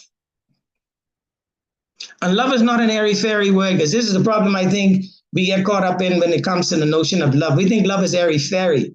If love were airy-fairy, I can't imagine a Christ telling people to love your enemies. Love my enemies with airy-fairiness? I don't see that at all. But it is possible that when somebody who is my enemy needs patience, I can be patient with them. When somebody who is my enemy needs kindness, I could be kind to them. When somebody who is my enemy needs long suffering, I could be long suffering with them. When someone who is my enemy needs humility, I can have humility before them. That kind of love, which is a love called upon in all the wrong circumstances for the lover and all the right circumstances for the loved.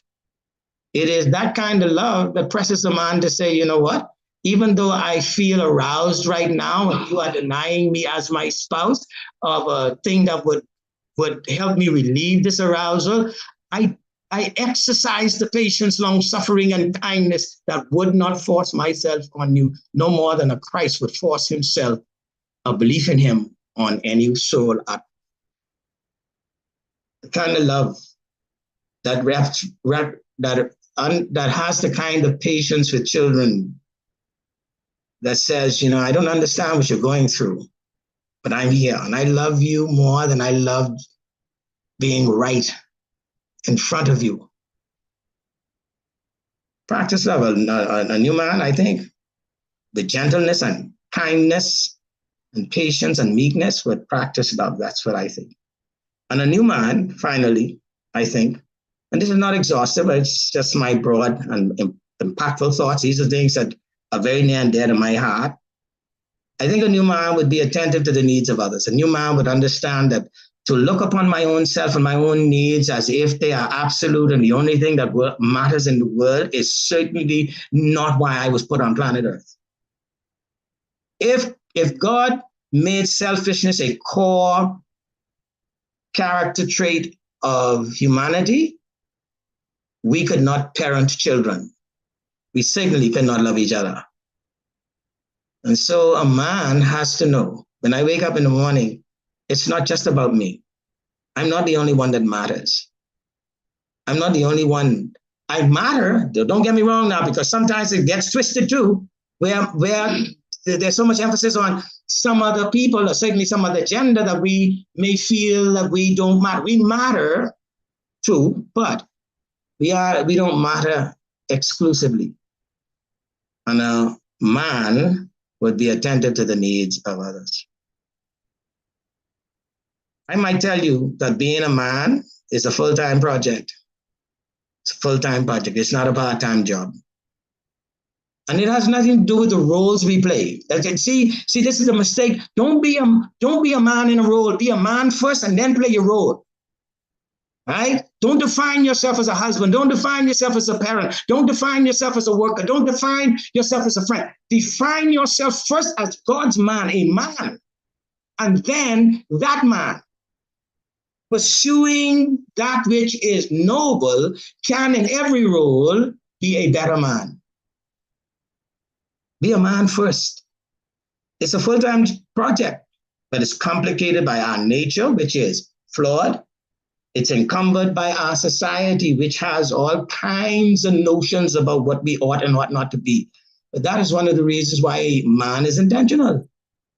And it's not childlike. A man is not seeking to absorb his definition from the world. He's seeking to absorb his definition from within himself and his connection to his creator.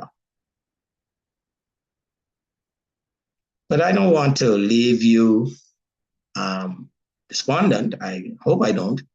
Because truthfully, many men come through and show this can be done. Many men have. Many men have done well. I'm not saying they're perfect, far from it. They could be the cheater of a man. They could be the liar of a man. They could have been the murderer of a man. But many men have come to find manhood. And I want to read you something in closing, please, if you just bear with me. This. If you can keep your head when all about you are losing theirs and blaming it on you, if you can trust yourself when all men doubt you, but make allowance for their doubting too, if you can wait and not be tired of waiting, or being lied about, don't deal in lies, or being hated, don't give way to hating, and yet don't look too good, nor talk too wise. If you can dream and not make dreams your master, if you can think and not make thoughts your aim, if you can meet with triumph and disaster and treat those two impostors just the same, if you can bear to hear the truth you've spoken twisted by knaves to make a trap for fools, or watch the things you gave your life to broken and stoop and build them up with worn out tools, if you can make one heap of all your winnings and risk it on one turn of pitch and toss, and lose and start again at your beginnings, and never breathe a word about your loss, if you can force your heart and nerve and sinew to serve your turn long after they are gone, and so hold on when there's nothing in you except the will which says to them, hold on. If you can talk with crowds and keep your virtue, or walk with kings nor lose the common touch, if neither foes nor loving friends can hurt you, if neither foes nor loving friends can hurt you, if all men count with you, but none too much, if you can fill the unforgiving minute with 60 seconds worth of distance run, yours is the earth and everything in it. And which is more, you'll be a man, my son.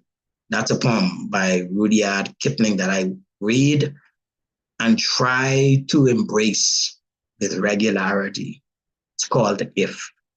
I trust and hope that that was helpful.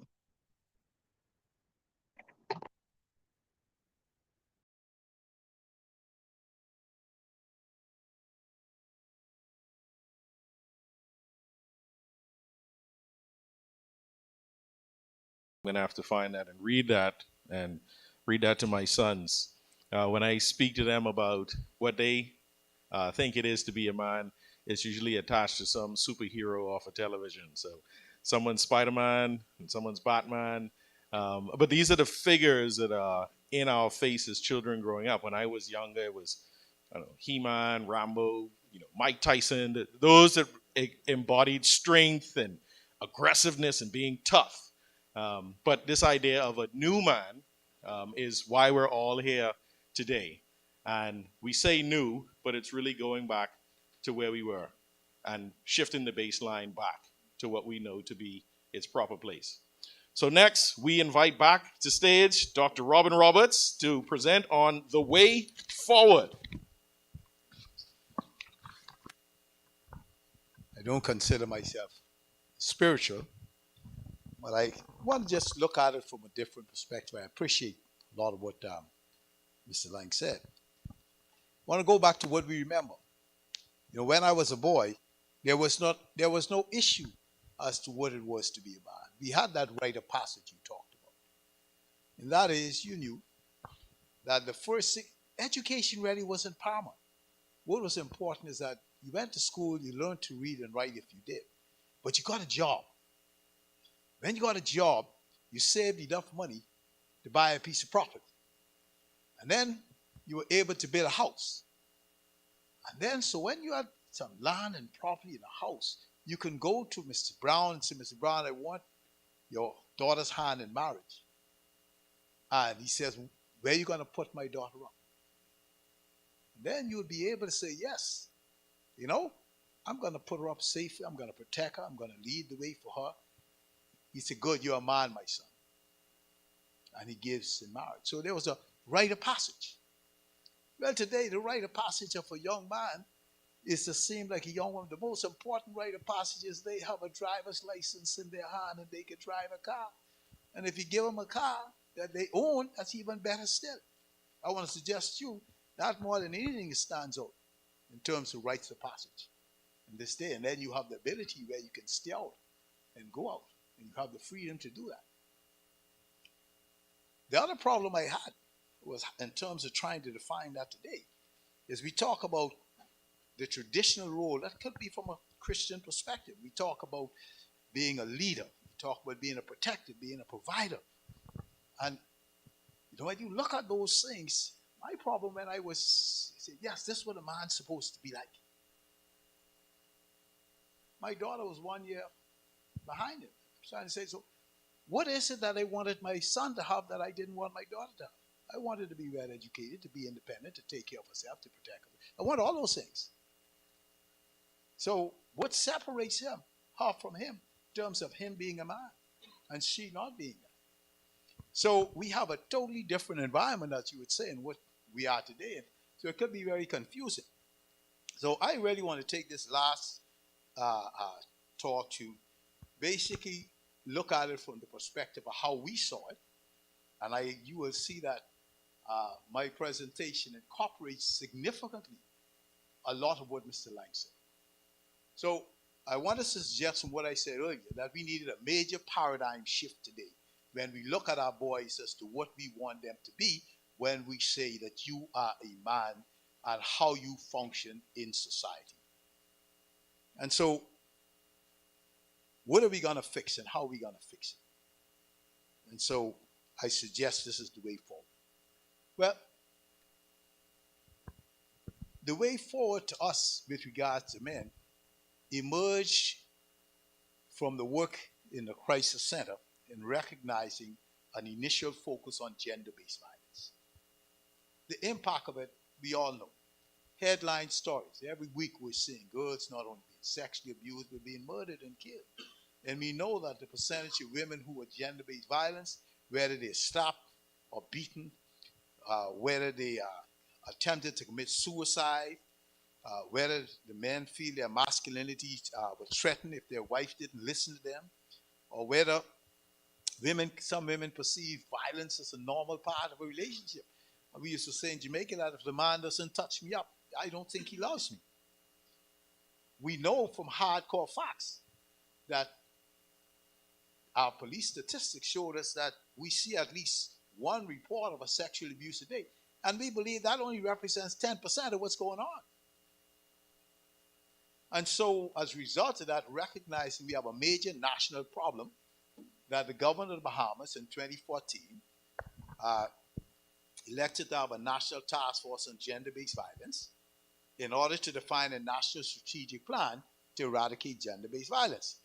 And so I was very fortunate and thankful to be a privilege in this esteemed group, in which was headed by Justice Ruby Nottage as chairperson and myself and Dr. Sandra Dean Patterson as co-chairs, and all the other representatives from the various respective ministries that were involved on this gender-based task force. And our abiding principles were straightforward. We wanted to protect the safety We wanted to protect and provide safety for victims and their families. We wanted accountability for the perpetrators. And we wanted to have a coordinated system to respond to the management and prevention of gender-based violence. And this is a quote that I felt was very touching because this famous American actress, she felt very strongly that if you give me any problem in America, I can trace it down to domestic violence. Think about that. It is the cradle of most of the problems, economic, psychological, and educational. And so what we did is that the task force decided to have what we call an ecological approach. We focused on not only the victim, but the perpetrator. We looked at the relationship between the two. We looked at the relationships within the community. And then we looked at the various dimensions in gender-based violence that would affect this relationship and how we could eradicate. And so we talk about education and training and the criminal justice system and the family islands, what's going on there. We talk about the medical and psychological. We looked at surveillance, gathering data, and we looked at the services providing that we can provide for the victims and the perpetrators. And we also felt that communication was a very important part. And so 3 years later, on May 15th, we were able to give to the Prime Minister almost over 200-page document on what we reported and our findings in terms of taking a national approach to eradicate gender-based violence. We had 7 goals. We found 30 specific objectives. We had some 64 activities. And we realized that this thing is going to take years before it comes into being. So could we find at least some specific projects that we would consider low-hanging fruits that we could bring into being right away and we can see some results? And so we call them the 10 low-hanging fruits. And what our study showed us very clearly in our document, that gender-based violence was costly and it was a major public health problem.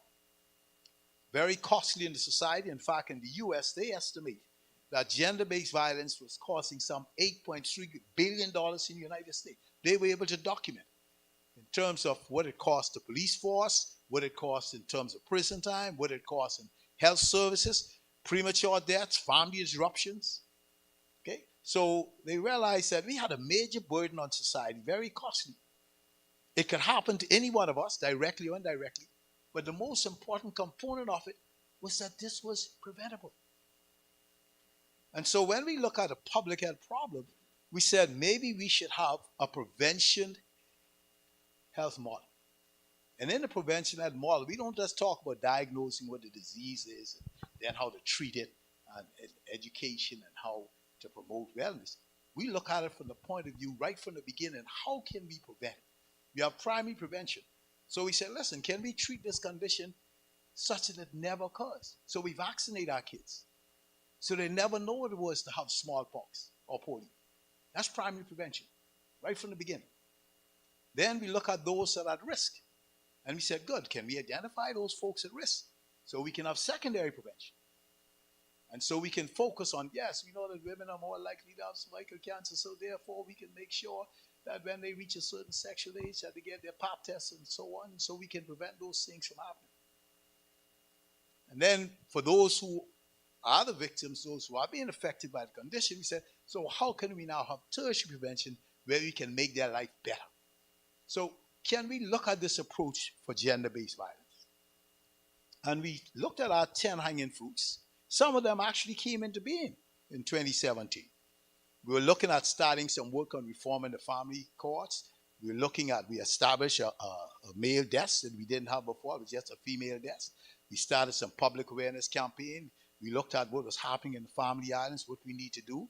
We wanted to have a sexual assault response team so we can have services for individuals when they are affected by sexual assault, that they can have a pleasing atmosphere in the hospital and they can get immediate attention. We talked about early GBV intervention, and we started that for those kids that were exposed. We looked at for those where murders occur, that we can look at every murder. What can we learn from? How can we prevent going further? And we also looked at, can we do something specifically for our boys? Can we reclaim our boys? And so that's where I got started. Say, yeah, that's the project that I want to be involved in. So I want to highlight that.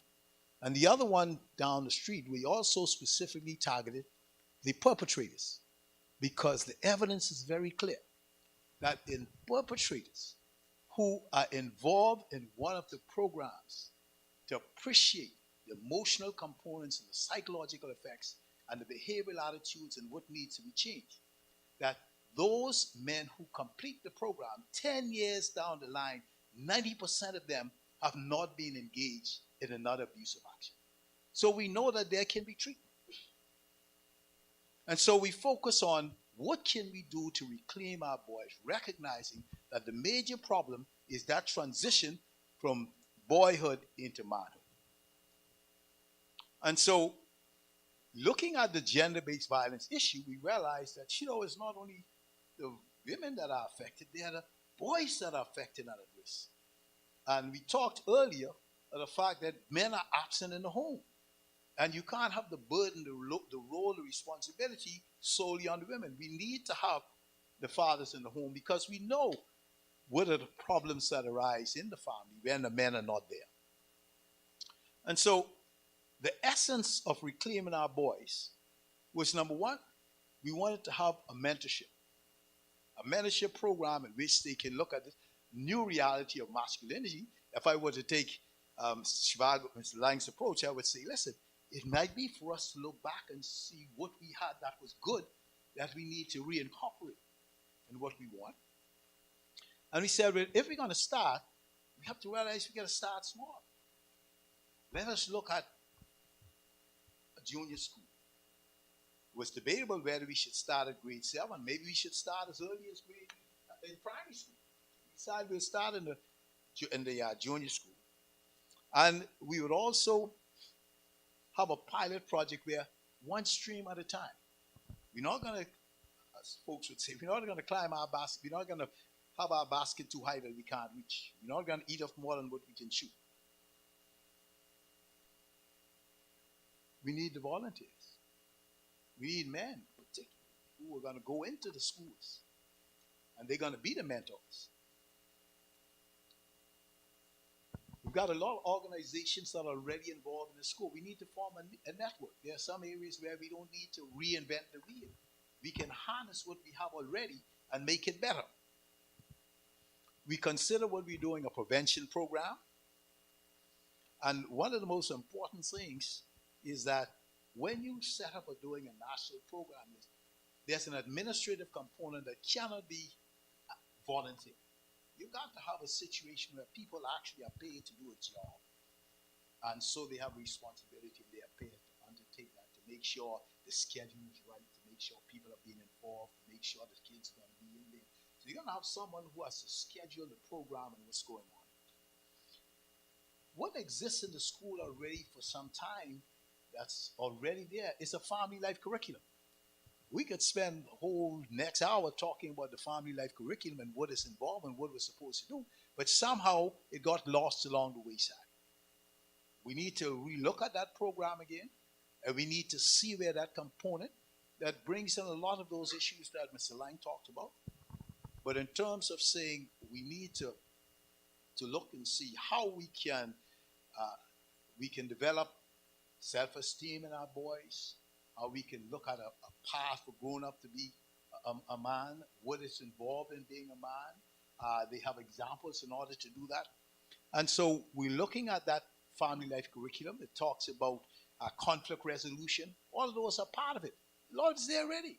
Problem is, a lot of times, coming from family planning, the problem we had was that there was no one in the school who was qualified to teach family planning. And so we were going to actually look at having a program just for family planners who would go into the school and teach that as a part of the family life program. And then, of course, you have the after-school program. And the essence is that, and they're already doing that. You have the urban renewal program and a lot of programs going back into school, because what you're really trying to do is you're trying to recreate the community in the school, because we don't have it in the house anymore. So we're looking at, can we have male figures in the schools that the boys can identify with? Because I remember when I was in family planning, we had a situation in which the Rotary had sponsored a program where they were looking at boys in the senior class, and they would be mentored by some of the Rotarians, go with them to work, etc., and so on, and encourage them on a career path. And at the end of the 3-month program, boys came and said it was the first time in their life they had a father figure.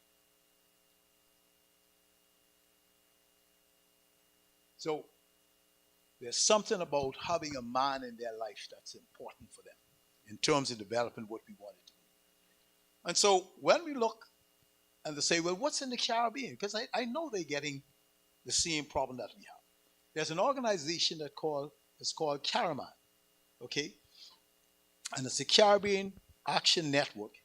It's a community of caring men committed to partnering with women to create a just world where all people achieve their fullest potential. And so men who joined the Caraman group, they had a program called Champions for Peace. And so what we are looking at is we really need champions for change. We need to produce advocates for changing male behaviors for a better Bahamian society. More specifically, to create a network of trained men to become change agents. And so if we're going to have champions for change in the Bahamas, we got to provide the resource persons. Male programs focus on advancing male health initiatives and raising boys to be responsible and caring citizens. We need mentorship. We need the men who are prepared and feel very confident to go on talk shows, to go on the radio and television, to be guest speakers in the schools, to take time off in the churches, and feel very confident that they have the knowledge that's required in this dimension of manhood. And so we thought we needed to therefore have a trainers program for men who would be interested, would be prepared to be volunteers in this entity. And so our first try at this actually was back in 2017, that we had the support of the Social Service Department, as well as we had UN Women, and we organized our first trainers programs looking specifically at this issue. And so in that program, we were looking at saying, here's what we want our mentors to have. They want to look at issues of masculinity. They want to define issues, the gender issues. We wanted to look at our learning outcomes with regards to advocating change. We are looking at this program going over once a week for the next 8 to 10 weeks. We would have didactic teaching sessions, we'd have discussion forums, and then you got to do a little bit of work in order to graduate. This is not someone who's going to be stand up and say, I want to say a little something, and once you've attended, I'm going to give you an attendance certificate. You need to be actively involved, and we need to show that you learned a little something. So we actually set up a curriculum. We set up a curriculum in which we wanted to make it very clear of what our objectives were to be. We were going to talk about male health, underlying diseases, manhood as a social disease determinant, male authority, a tradition of life of privilege, masculinity and femininity, gender issues, the family life program, religion, spirituality, and gender relationships. We looked at issues of the family. What is a Caribbean family, a Bahamian family? The impact of violence on the family, the impact of having a fatherless family, and how we need to change that. How do you build character? So what we're looking at really is having a program whereby those men who are interested to be volunteers to say, listen, I like something like that. I think I could spend my time to spend one day a week or maybe in an afternoon, evening, going into the schools, going during class time, being a part of the family life program, or to go in the afternoon and be a part of the urban renewal programs. We can highlight the positive aspects. We talk about how do we revise. So what are the positive aspects of manhood that we feel that some of the things that Kipling's poem highlighted? You know, men are very strange in the sense that we want raised to be emotional, but we know how to express love. But we express it differently. If there's a war going on, the men are the first ones to line up to go to war because that's how they protect their family. They don't hesitate. They line up. They are prepared to sacrifice and to die to protect their family. That's a part of manhood. Men are prepared to see things through the end. They persevere despite the odds. Okay? We are good at problem solvers. We tend not to be that emotional like a woman does, but we're very definite in terms of solving problems. Take courage. Man must be courageous. There's some very positive aspects of masculinity that we need to inculcate in our boys. And then we have to show them what a character involves. This is a characteristic of, this is Kipling himself. These are the things that we're looking at in our boys to look at building good character. You got to be trustworthy and responsible and respected. You got to be fair, just, caring. And you have to show good citizenry. That's how we want to raise our boys. We want to imbue this character in them. Because when we redefine that real man, we want to say that real man is one who is prepared to look after himself, one who is committed to wellness. And I was speaking on the program earlier. Wellness is not the same as health. We talk about the absence of disease. That's health. Wellness is a behavioral change in pursuit of optimal health.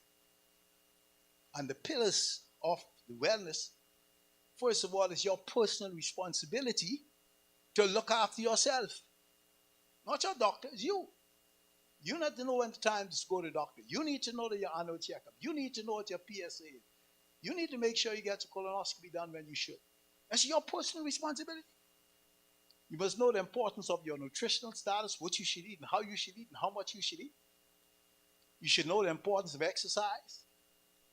You should know the importance of trying to lead a less stressed life as you can and the importance of building up good relationships. And you must protect your environment. These are the 5 pillars of wellness. We want to say to man, listen, we want you to be a real person in taking care of yourself. We want you to respect and honor our wives or your wives. You want to become financially responsible. You want to look at family plan. You can't have not this day and age. I tip my hat to people who have 3 and 4 kids. Only God knows how they're going to get through university and education. You must be able to look at the amount of children that you can afford to have. You and your spouse that you decide that. Community service is very important. You know that there are fatherless kids out there, so you need to extend that to the fathers, to those families that need a father. You need to participate in being in mentorship. We have to learn how to dismantle that violent behavior. You must learn good citizenry is about paying your taxes, honoring your symbols, voting. So I think that I'm crossing the road at the things that Lang was talking about. These are the principles. These are the underlying skills that we would like to impart in our Train of Trainers program. And so we were looking at doing this 8 to 10 week program. We had to change with COVID. So we're looking forward prospectively. We're saying, can we start again? Do we have enough men who have the courage that, yes, I would like to be a part and join your program? If we were to start this, maybe in April, by June we'd be finished. So it means in September we'd have planned and be ready to launch the pilot program in one of the schools. We can be public and private. We also need to realize that we can't leave out the family islands. So we got to find a means in which we can incorporate them. And then after the first 3 months, we need to sit back and we need to monitor and evaluate what we have done. What are the pros and cons? And to determine, are we ready to expand to another grade level? Or can we wait until the end of the year and look at expanding into another school? We already have a private school that is quite prepared. The Anglican diocese, they definitely wanted to be a part. They are quite prepared for one of their schools to be involved in what is the grade level. And we are looking at the support from the ministries in terms of having an administrator full-time who can do the communication and the coordination and the scheduling, and we'll review this after a term. And so we can look very clearly at the fundamental principles that we have in this program. It's about health, prevention, primary, secondary, tertiary. It's about creating a community. Back to it takes a village to raise a child. We're looking at individual men who I think will, it's to have a young boy that looks up to you, to want to be like you.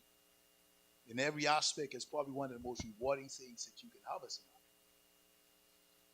So you can impart your fatherhood outside of your family without necessarily having more children, but you can have them inside your group. Okay? As he says, we are brother's keeper. We have to help each other. Okay? We can't afford this in terms of paying. We got to volunteer.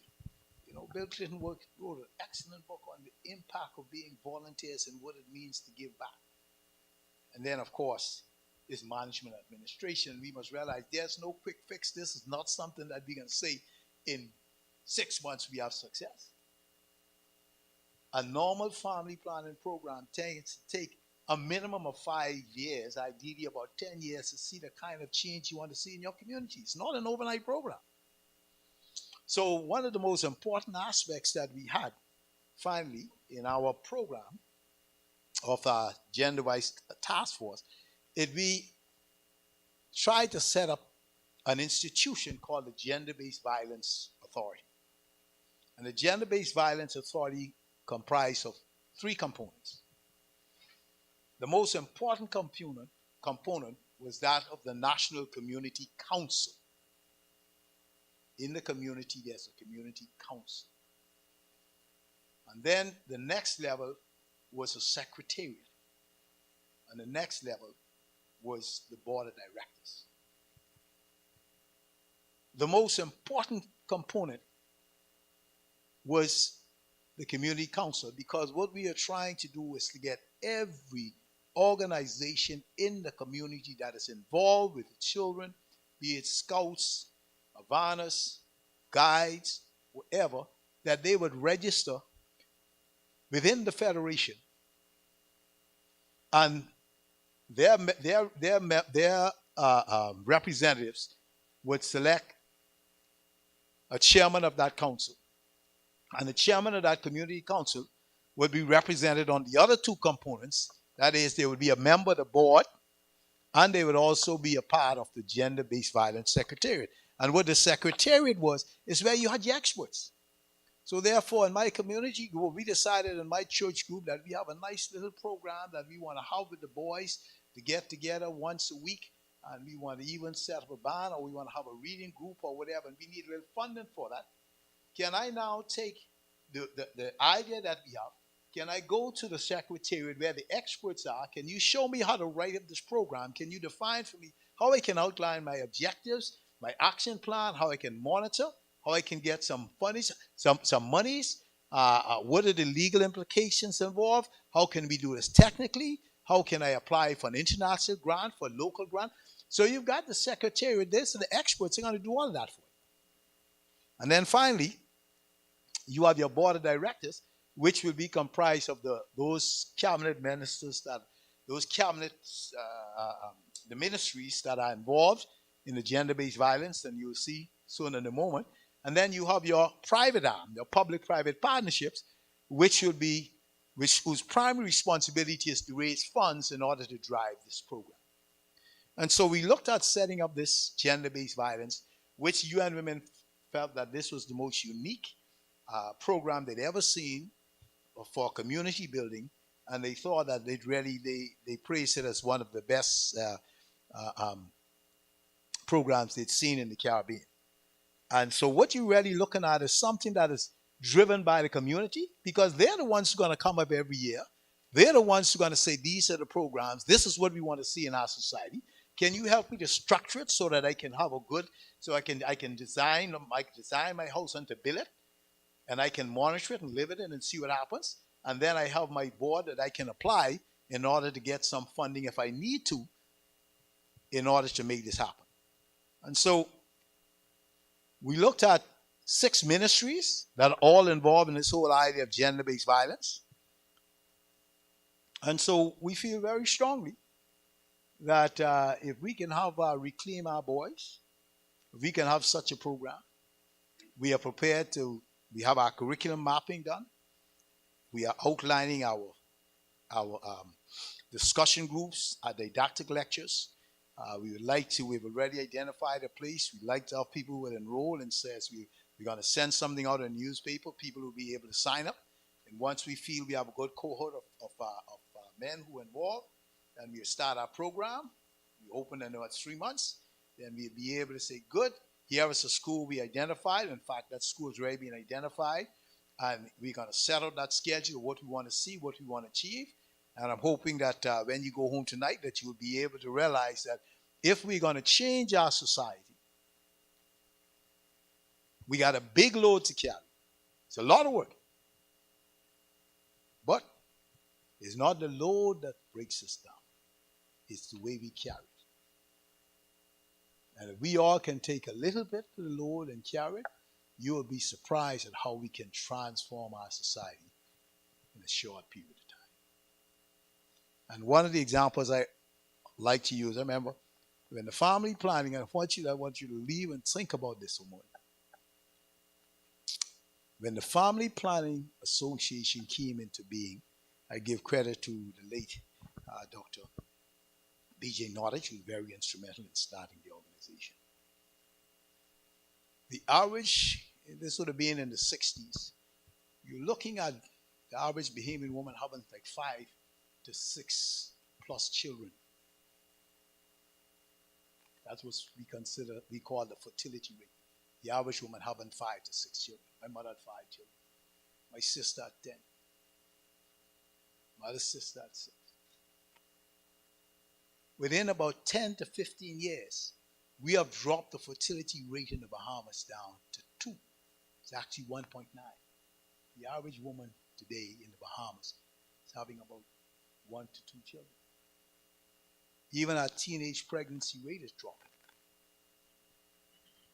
The point I'm trying to make is that if you look at the hardcore facts, 15, 20 years ago, we were seeing about 6,000 plus births a year in the country. Now we're down to about 4,000. Even though, so notice the population is increasing. It's increasing. We're living longer and we have an immigrant population coming in. So we know how we can change the dynamics in the society. I feel very strongly that if we make the commitment, we can change the dynamics in our men. We can raise our boys to be men. And I would like very much for you to think about being a part of it. So I'll end there.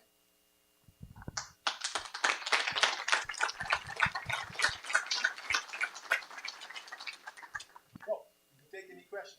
I'll take the question. I'm Doc. I want to. Oh, sorry. Good night, everyone. I'm Dave Williams. I want to thank you for that presentation. I was one of those persons who was initially introduced to the Carry-Man project in 2017.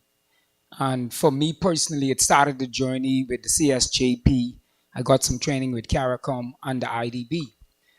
Under perpetrator intervention, there's one area where I think you can add and expanding, and that is in the prison. And I say it because for most persons in this room know me, I've spent 20 years in volunteer service in the prison.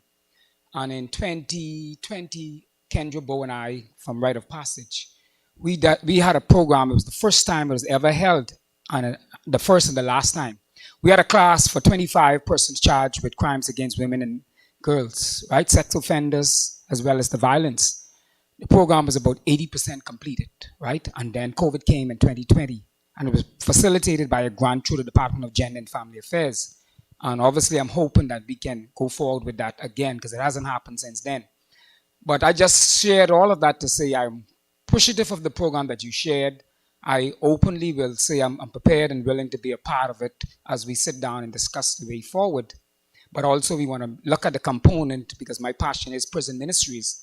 Because again, go back to something Troy Clark said, these individuals will return back into society. And after 20 years of being in the prison, I've seen numerous persons return back into society. And particularly because we're talking about the gender-based violence and the sexual violence prevention, they have not gotten any intervention while incarcerated. And so they return back out. for repeat offense. Thanks very much. Thank you so much for that comment. Did you want to say anything, Dr. Roberts, or just keep it rolling? Again, just to reiterate Dave's position, habilitation and rehabilitation is central here, and the key is what we teach the people who are incarcerated matters, and what we help them to understand in terms of life skills matters. So the idea of ensuring that we transfer training, learning, and we understand that transacting the process of boys to men is a very complicated process. Good night. I'd just like to say, there's a question that you asked. You said, should we start younger? Well, I'm an educator. And when I used to go to Pensacola Christian College, they would tell us that you have from 0 to 6 years old, that child's basic character is set. So if you're starting in high school, you're starting way too late. That's the first thing I like to say. Another thing when it comes to the sexual assaults and rapes that's taking place in our country, in statistics that they found in the United States, they said that for every time rape has taken place, and when they have checked that individual has been involved in watching pornography. They said, although no, not everybody that watched pornography will become rapists, but in every case where rape takes place, that person has been involved in pornography. As a school teacher, I found in my whole 5th grade, all the boys was watching pornography. And we had to deal with that. And so, as a nation, in our homes, from little ones, they're exposed to violence against women because pornography doesn't set women on a high state. It actually perpetuates the concept that that's what a woman is made for. So we need to stop the double standard in our nation. When it comes to our men, I think when we started off our nation, when we went from majority rule, then we want our women to vote. From then, we focused more on our women than we did on our men. And we saw our men as not enough value. Because my father would tell us, and as I got old, I realized what he was saying. Everywhere you go, you just see a bunch of women in position. Everywhere you go. If any nation, when it comes to the Bahamas, the women cannot say they have not excelled. Because honestly, everywhere you go, in all the government agencies, you can count the men on your fingers. So we sent a message to our men that you don't matter. The women are the most important. Okay, I'll end that there. So we need to change that message. Another thing, when it comes to volunteers, there are a lot of Bahamian men that are not working. I think governments, organizations, ministries, put your money where your mouth is. Nothing is of value if you don't put your money where your mouth is. If you can allocate millions and millions of dollars for roads to be fixed every year, and you can allocate millions and millions of dollars for other things like, I don't even want to go with when the Junkanoo Carnival first started, millions of dollars, then allocate in the budget for monies to be put to organizations to pay men, not just to volunteer, to be a part of building a nation. If you don't put money where your mouth is, you're just talking, which sounds good, but that's what I believe. Maybe others don't believe that. That's what I believe. So when you write a budget, let's write a budget concerning our nation to really build our boys from little boys. And I happen to, when I taught 12th grade, I had 15 young men in my class. 15. The owner's daughter made that decision. She said, we're going to give you, Miss Lockhart, the young men. And for the first time in the history of that school, the valedictorian was a male. Came out of my class. Because I told them our country needs good, strong men.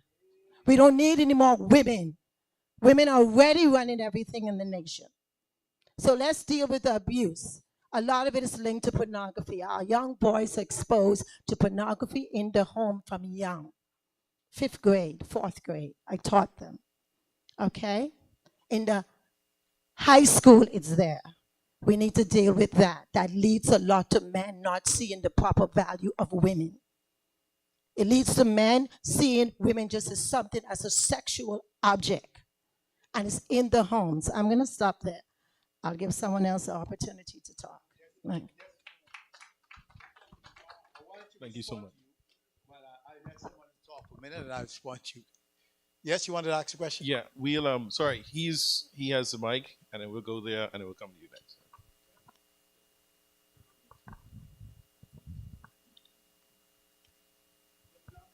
Yes, yes.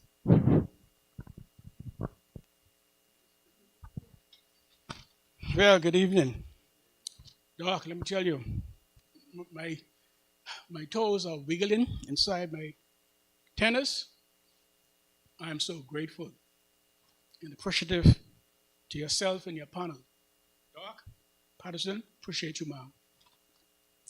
I would not be long because I'm overwhelmed with expectation based on what you said just tonight. Thursday, March the 24th, 2011. Reverend Palacios said to the Anglican men, only men could raise boys. Only men. Women cannot raise boys. All due respect to the women in this house tonight. Really appreciate you all. But right now we are to the crossing road of history. My name is Sidney Roll, president and founder of Fathers and Sons of Destiny International. Our specialty is building a bridge or building bridges to restore father and son relationship. We are all about helping fathers to restore their relationship with their sons. I've been doing this now for over 20 plus years, and I can tell you all, we have some heavy, heavy lifting to do. You're listening to me? This ain't no joke. Doc, this is no joke. I love your program. I'm in. That's why we have all the security cameras in our house and the dogs around and gates locked up. So now I would say this as I close. Don't just look for volunteers. Look for men who know right here that this is what you want to do. If you volunteer for this, I promise you, you're going to bow out down the road. When the pressure hit, when you talk to a young man who says, I don't know the day last I seen my father. Matter of fact, I don't know my father. When you start to mentor these young boys who says that you are not my father, you have no rights to talk to me. When your own son decide he's a man now, what do you do? When that boy started to carry on bad, the question we ask ourselves, will you stay with that boy as you mentor him? When he started to go through his stuff, his adolescent stuff, will you stay with him? Yes, I'm a father. I have a 40-year-old son. And I'm proud of him. Doc, count me in. All I can say to you is, being there, done that. Sounds like you are already in, sir. Thank you for the work and thank you for your words. Go ahead. Good night, everyone. First of all, Dr. Roberts, shout out to you and all the panelists. Great presentations. Loved every one of them. I have to say that growing up, I don't know about all of you, but when I grew up, as a man, you could have as many children you wanted. Once you could just provide the money to take care of them, you don't have to know their name, what they do. You never just remember their birthday. That was considered the woman's job. That's what made you a man.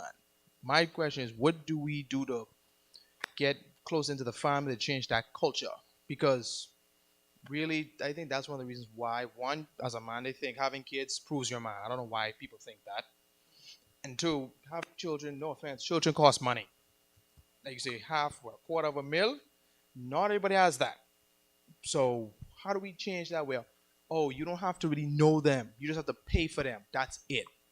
That's one for you now. When you look at that $250,000, you mightn't come out of your pocket, but it's coming out of the society's pocket. You know, you're paying for that kid to go to school, and someone's putting the kids through school. Someone's providing healthcare services when they want. Mightn't come out of your pocket. Okay, but that's what society is paying, what it takes to raise a child at this point in time. Okay, but the point I wanted to make, just deviate for 1 minute, but you had a question. Let me get my questions first. Then the gentleman here. Good evening. I'm Dikembe Wilkinson, a junior at the university. Can you say your name for us? Dikembe Wilkinson. Okay, speak a little louder. Yes, sir. All right. So if I'm correct, Dr. Roberts, one of your presentations, the one in the beginning, you had basically a box which had some adjectives describing what a man is or was. Now I have a quote here. I'm sure what everybody's heard, where it says that hard times create strong men create good times create weak men, and weak men create hard times. Now during that whole presentation, I remember you speaking about well, what if these men that we see today don't exemplify those things that are on those box, or they're not necessarily showing those things that are in that box? If those are the qualities that we say, for example, are what a man is, and what we believe that what a strong man is, then wouldn't it be best that we try to still teach our boys to be that, instead of pushing them away from the formula that has been working for so long? Like, even though that they are not showing these kind of traits and it might be difficult for them, but the ones that who have helped create this world and how it is today were the ones who, when they were feeling weak and emotional, had to put that aside to be strong and leaders, and they had to suffer while we piggybacked off their hard work. How do you feel about that? Well, you're only describing what Mr. Lang said. You know, at the end of the day, what he was saying is that, you know, we had a system that worked before. What happened to it? And you were just saying, yes, but here's what happened. You know, it's our adversity that made us what we were. And then we wanted to give our children all we didn't have. And they didn't have the adversity. And so they became weak and soft. So it's like you're doing a cycle all over again. Okay? So what you got to look at is say, well, how do we sustain that level? How do we challenge our kids? And there are many ways when people talk about it. They say, well, you know, you don't just give kids money anymore. You give them a task. These are the things they need to do. Might be the same like when you were young, we had to scrub the toilet. Maybe you need to learn how to clean the car. You know, but, you know, that might be needed. You know, but I'm just saying. So I appreciate what you say, but at the end of the day, you're going right back to the basic principles of saying that we must first look at when we felt that we had men in our society, what were the qualities that made them men, so to speak. And in that point, that famous point, it tells you what are some of the qualities you want to see that makes you a man. And to some extent, it's analogous to Dr. Miles Monroe always says about leadership. We used to think you were born a leader. He says no one's born a leader. Very few of us are born leaders. But here are the characteristics of what it takes, the components of being a leader. We can teach people that. So we can say, let us define those things that we think are positive behavior for a society to develop the way it should develop. And this is what the characteristics we like to see in a man, so to speak, in that society. So can we define those? And can we put them in a program that we inculcate that in the schools, in our churches and so forth, so that so our boys can be our bending the tree while it is young, and we'll have good fruits. But Doc, if I might for a minute. Yes. You know, I had this conversation with my mother, similar to the point you made, where you indicated, you know, there was a time when we thought we had men in our society, and my mother and I used to talk about the fact that she said, you know, parenting was better back in the day, etc. And I asked this question: if in fact we had men then, and we believed that having men would make us better off, how do we get to a place now where we are? I mean, like, how could you have what we're trying to get and then still fail at it? What happened? The environment changed very quickly. Okay, but if the environment changed, but you have men, yes. You have men. We're trying to make this thing that is supposed to make us better. Well, the environment could change again. What is it? Do we not need something more then? Let me answer you. Let me answer you indirectly in responding to this lady. You ever read a book called Men at Risk by Errol Miller, one of the professors at the University of West Indies? And what he talks about is that when we talk about men having power and domination, at the end of the day, we're not talking about the majority of men. That's a small handful of men that have the power, the economic power, all that power. The average man out there is not like that. They're on the fringes. They're the guys who go to work every day trying to put a meal on the table, trying to pay the bills. Okay? They didn't have good education. They never had the means to excel. They were on the fringes of society. They were just like how the women were in the 30s and the 40s. They were just barefoot and pregnant. They never had an opportunity to go to school. And then one day, the magical thing happened called the pill. And then women could control their reproductive rights. And so now they can have children when they need it or as desired. So they started to stay in school longer. They started to educate themselves. And then they started to band together and realize the inequality. And so they had the women's movement. They got together to help themselves and move forward. Now, all those men that were on the fringes, they never got together. They were still out there. And as the women came, that fringe became more and more. So there was no group of men that bond together to say, let us help our men outside. In fact, the politicians used the women to push the men further away. And so, so when you start to look at the dynamics from an academic point of view, and you start to look and to see where women are today and where men are today, what you're looking at is a concerted effort of women reaching the top, having opportunities where men were quitting schools at 14 and 15 because they could make more money as busboys in the hotel, or they could make more money on the construction job. And so going to school was relevant to them. They could make money in their pocket. And so what you had is you had this group of men that became marginalized. That's the majority in society. And so now when you start to, and of course the inequity was unbelievable. They couldn't even vote. Couldn't even go outside. So as they bonded and as they grew, they had the suffrage movement. Where was that? Didn't happen. They had union movements, but union movements were not just for men. They're for everybody collectively. And so if you take another view of how come women are where they are compared to where men are, then you see something different. When you start to when you start to look and study things such as the fourth grade syndrome, and you say, well, what happened to the boys? They all ended primary school together. Something happened between the ages of 5 and 11. What happened? So he had a whole new perception of how the teachers in the school felt about boys and how they shifted them. So there's another way of looking at this development that occurred in women that seemed to outshine the men. So women are more women than men are men now. Absolutely. So the issues we have with our girls, which I see up front and close, are not part of a challenge. I know men have issues. Yes.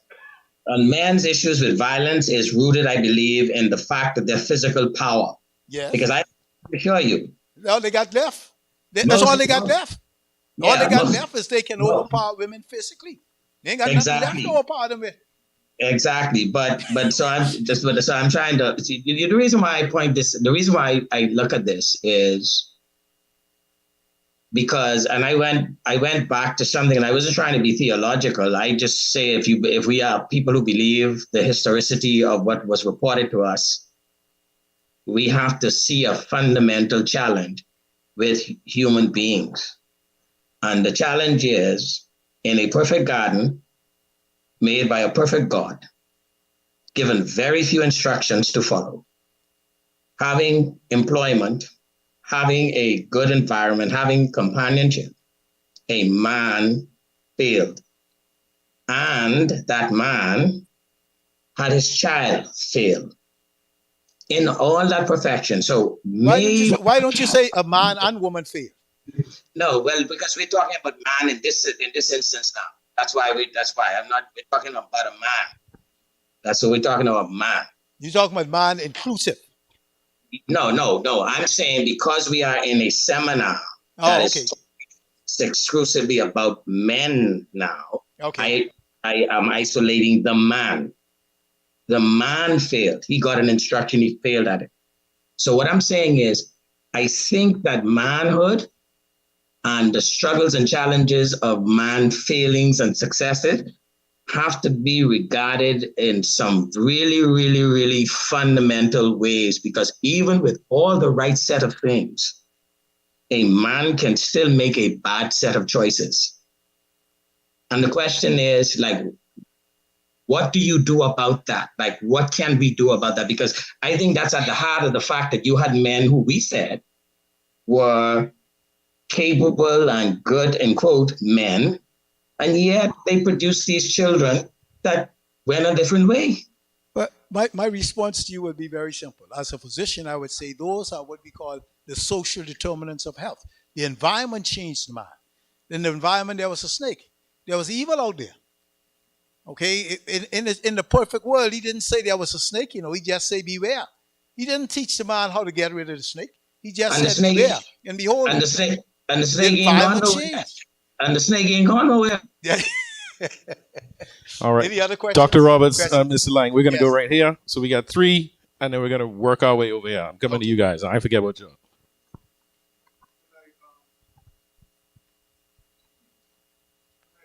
Oh.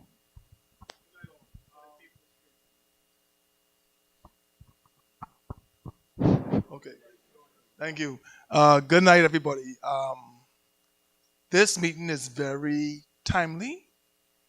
I came at the tail end and I heard the statistics of gender-based violence against women, which is the knowledge that we need to hear. But I want to also hear gender-based violence against men from women. Because the problem of why men are so violent against women, because women are also violent against men. Okay? And it starts from the home and the lack of conflict resolutions between a son and a mother, or a sister and a brother, or an aunt and a nephew is a problem. What we as men need to teach our young boys and young girls about conflict resolutions, because that's one of the problems.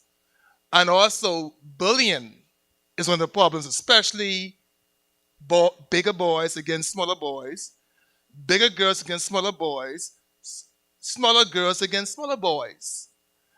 A lot of girls bullied our young boys, but when the young boys complained, they were ignored. And so the anger festers from 0 straight up to when a man either rapes a woman or batters a woman because of the anger he felt as a child. And so we need to develop a program in place to address these problems. Thank you. You're quite right. I just want to say that these are well recognized. The need for conflict resolution, the need for conflict resolution in schools to include both parties. And those are the kind of things you want to include in what we're doing. So it's well recognized, that point is. Cool. Good night. Thank you for your presentation. Really enjoyed it. And also to all the presenters. Bear with me, I only got a chance to scribble on a piece of tissue. But nonetheless, right now I feel that men in general are outnumbered. So you would have alluded, and I want to pick on what some of the things what the lady would have said as well. Right now, we have a lot of groups basically having their own agendas, but unintentionally or even intentionally demasculating men in the process. So we have, of course, women's rights. Naturally, it started off with something good, but now we're seeing it taking a different turn, and also persons of alternative lifestyles as well. We see them having a great agenda and also being able now to tap into media and affect basically young boys, things coming to them basically through cartoons, through just anybody who has any piece of technology. Now they are more or less controlling the narrative, controlling what is a man, controlling what they will grow into.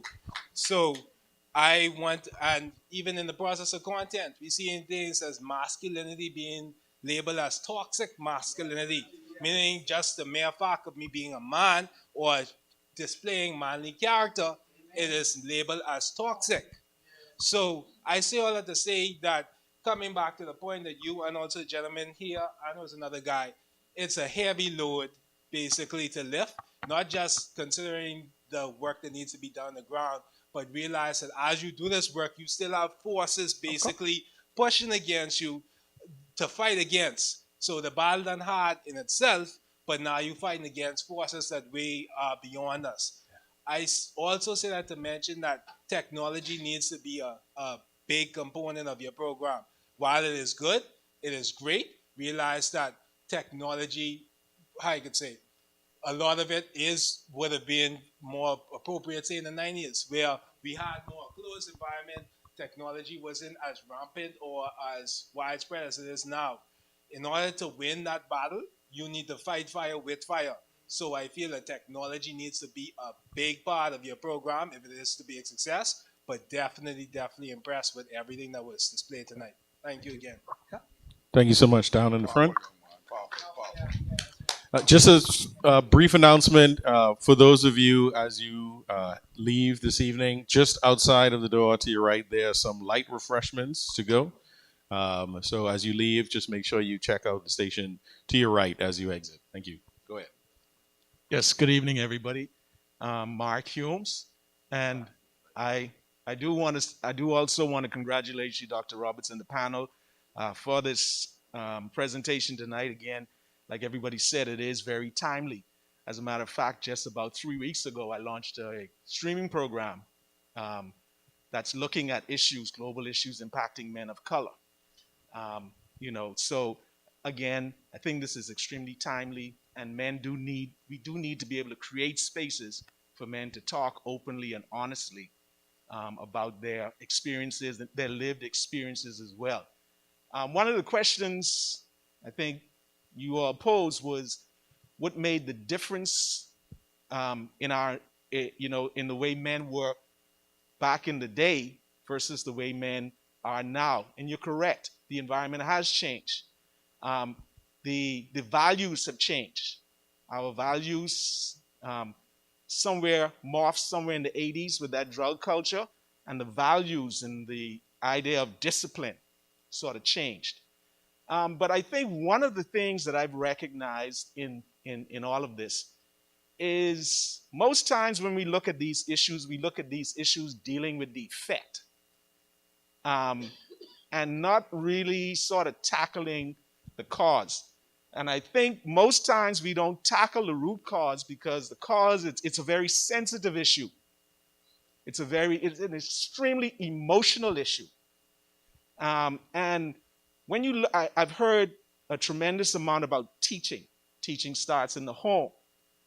And we have to look at the environment where most of these men and young women are being born into. Most of these environments are single, women-headed households. And in those formative years, we have to look at who is teaching the men. And until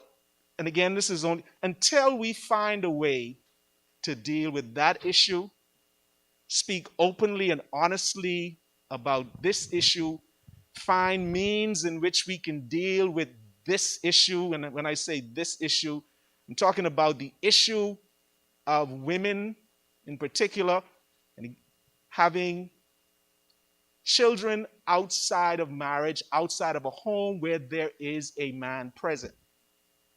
Until we can sort of find ways to deal with that issue, we're going to continue to be treating a cause that's getting out of control.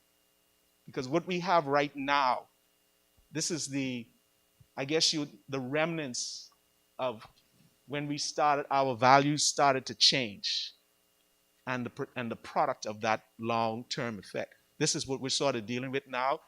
And so until we can have those open and honest discussions about that issue, we're going to continue to be treating a cause that's something. I just want to say that this is one of the areas where people are talking about having a man's cave, a place where a space for men, where men themselves can get together and discuss these emotional issues.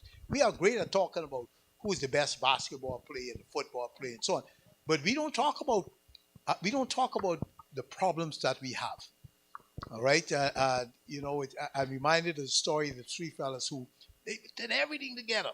They went to the game, they went everything and so forth. One tight guys, and then one day one of the guys committed suicide, and they were shocked. Yeah. Because they never talked about the problems that he had. And that's the problem with men. I agree with that, Okay? but I also... because I want to say at the end of the day that men also have the responsibility that where you sow your seeds. Yes. Okay, so you also have responsibility that if you have a child, that is a child that you want and you are able to take care of. And so, there are two sides of the coin. And so men need to be in a position where they are put and questioned about why you're doing that. Why are you making those choices? Why you feel that that's a part of your manhood. Who are you trying to impress? You're not impressing me, your friends. Okay, so we need to be able to have, first of all, we need to deal with those issues ourselves. Yes. And realize that we are not alone. Okay, when we look and define that whole issue of being in the box, to realize, yes, we are being intimidated, we're being bullied, we are insecure, and all of these problems and issues that we have. So I think that the time has come for us to get together as men to say, listen, let's have a real man-to-man talk. Exclusive first. So once we deal with ourselves, and once we gain that confidence and we can know and appreciate ourselves, then I think we're ready to sit down with the women, because they're way ahead of us, They've been talking for a long time. See, and this goes into the second part of what I was going to say. Is there, in this environment, spaces where men can get together without it without it coming across as discriminatory against women? You find that in most instances like that, this is kind of what I've been seeing. The trend is that when you find that there are exclusive men's environments, there's going to be an uprising, and women will want to be a part of that that community. Yeah, but again, at the end of the day, we need to be able to say, yes, we welcome you in, but we're going to tell you when we are welcoming you. That's the point. Good evening. Thank you all so very much, and talk again. Thank you. Yes, gentleman right there. Yeah, no, right in front of you. Oh, Doctor. Now we were expected to finish by 9 o'clock. So let me make it clear that I have no problem staying behind for those who feel that they, the time limit and so on. We appreciate that, and we're welcome for you to stay behind and so forth. So just want to get it. Good night. It must be my time. Good. Good night, ladies and gentlemen. My name is Jamal Archer. Brothers, I want to say I am proud to be sitting amongst you. I'm glad to see you all out. Now, I know the bishop has left, but I once heard Dr. Miles Munroe say on a foreign platform that God lives in the Bahamas.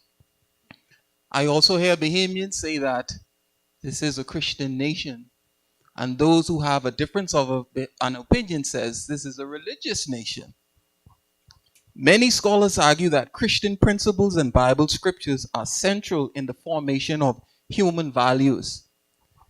In terms of high-value men, I often hear Bahamian women say, I'm looking for a good Christian Bible-reading man. In Mark chapter 10, you will find the scripture, and the two shall become one flesh. So they are no longer two, but one flesh. One scholar defines one flesh as a spiritual bonding. Also, in 1 Corinthians 7, you find the words, the wife's body does not belong to her alone, but also to her husband. And the same is true in the reverse. Additionally, the Bible also teaches us that marriage is a covenant between a man and a woman. Covenant meaning a contract between the two. Questions. To what extent do you feel the biblical teachings of the church has influenced the way men and women interpret sexual rights in marriage? Additionally, how has the biblical teachings of the church contributed to the view that one flesh and marriage covenant excludes any other entity beside God from the affairs of the husband and wife? Lastly, are the biblical teachings of the church flawed in this regard? If the position of the church is not flawed, then what should be the impact of biblical teachings on our response to marital rape? I would like to say, first and foremost, that the truth always is, doesn't change. About 20 plus years ago, no, almost 30 years ago, I wrote a program called Family Planning from the Pulpit. I remember as president of Family Planning making a presentation at a convention at the Church of God of Prophecy on East Street. And they were very concerned. They asked me, I never thought the day would come that they would want to have in the middle of their conference that I would get on a podium in the church, talk about family planning. The truth of the matter is, despite the great teachings of the church also reflects the community. Because that same 2 or 3 children that are born out of wedlock sitting in that church every Sunday. So you have to ask, but how come the church is importing all the godly teaching? The truth always is, it doesn't change. So I would expect that they have a different mixture in the society. So some people would say the church has been an enabler, like it was in slavery. It was a major enabler. But you can't look at the church like that, because the church stands for truth and it doesn't change. The truth always is. Don't get to church. When I think about the church in this way, I think about the church from a spiritual point of view, not a religious point of view. Because then we start to look at man judging the church, and that's nothing to do with that. All right, so I feel, so the principles of living, of socializing, being human, they're still there in the church. They haven't changed. Then man changed, and they haven't abided by them. And so that's what we see. And so the church has to always be very careful that it doesn't follow the man, as opposed to the man not following the church. So what you are saying, I appreciate what you're saying, but at the end of the day, I'm saying that the church remains. There's an ethical philosophy that talks very much about whether what we do is divine or whether what we do is changing by the social norms of society. So what was acceptable 50 years ago is not acceptable now, and vice versa. Take something basic like masturbation. God, Queen Victoria would have you executed. Now that they considered, we had the Sergeant General and the Surgeon General in the United States said that's perfectly healthy, and they should do what is normally want to. So society changes, but when you look at the church and you read it from its true foundational principle, it hasn't changed. I think it still is. That's what makes it godly. The truth always is, and when the church can't substantiate truth, then it's no longer the church. That's the way I see it. Doctor, thank you for the presentations. As I say, I'm eager to see what comes out. Mr. Lang says, man got one command. He got one command from God, another command from woman, and he obeyed the one from woman. The same thing with Samson. He was told not to give. So everything is a context. In my context, my focus is criminality. I'm happy to announce that the vast majority of men are not criminals. The vast majority of men. So we're talking about a small proportion of deviant men. The vast majority of men raised in single family homes are not criminals. In fact, you can look and you can see that single family homes has been around from eons. And it's an open secret in our country. This one, Daddy, and to be quite blunt, most of us who were in two-parent families back in the day, we were raised by our mothers, not our fathers. Witness on the family islands that still have a strong family base. Fathers weren't on the island at all. During the contracts, fathers weren't in the country at all. So my concern is when we define what we're going to do, we have to define why we're going to do it. Family planning is why they say the National Insurance Fund is going bust, because we're not having enough children to continue to work to pay into a pension. And that is probably a cautionary tale. The changing societal structures can have unintended consequences. What would be my focus would be how far is what you're doing targeting the young men who are running amok. It's a small percentage of them. I can tell you from the exposure in the primary schools, the principals and guidance counselors say if they had another school they could divert problematic children to, they would divert 20% of the school population.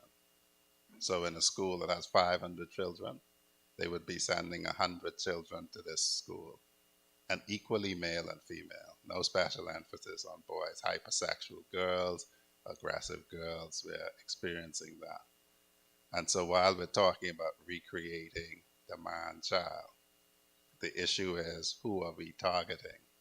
Because if only 15% of men are deviant, how are we targeting them? I have no issue with the social changing part of it. That's not my portfolio. That's for a broader cultural discussion. So for instance, I tell people this priority of married men and women, a man could commit a sexual offense against his wife today, quite a number of them. And so things aren't where we think they are. But from where I sit, we have to concern ourselves with criminality. We have to identify those persons. Now, I take your point that it would be useful if you build people so that they don't reach that point. But the fact of the matter is that 85% of the people in their current circumstances will not become criminal. That's just a fact. Now, a percentage of them will display behavior that may not be criminal, but may be reprehensible. And I would be concerned with knowing those actual figures, because that would inform government policy making. Because we wouldn't be changing behavior to just change general behavior, because we would have to reflect on what are the consequences of that. I'm quite sure when we introduced family planning, we were never thinking that you need a certain amount of people working to support the people as they age, because we had a baby boom back in the day, so we should figure that we need another baby boom when those baby boomers get old. So what I would like to see, because I see you're going to present it, is the statistics of who we're targeting and how we're going to target them. That largest social change, I think, is for a broader conversation. Personally, I can't understand any man who won't force themselves on a woman. I don't care who the woman is. I really don't care who the woman is. I look at sexual offenses as men being mentally disordered. I don't understand that as a concept. I don't know that any man would understand it as a concept. If you're so big and bad, why do you have to force a woman?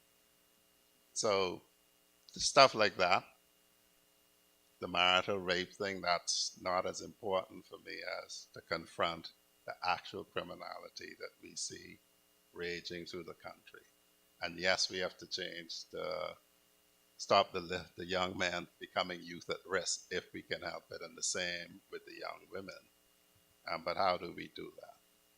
And we have to define whether we are bringing social change for social change's sake. And that would be the concern that I would have when it's presented. The only thing I would say to that is that one of why the family life program that is in school, when the family life programs develop in schools, they were more to help our children to cope with the changing environment.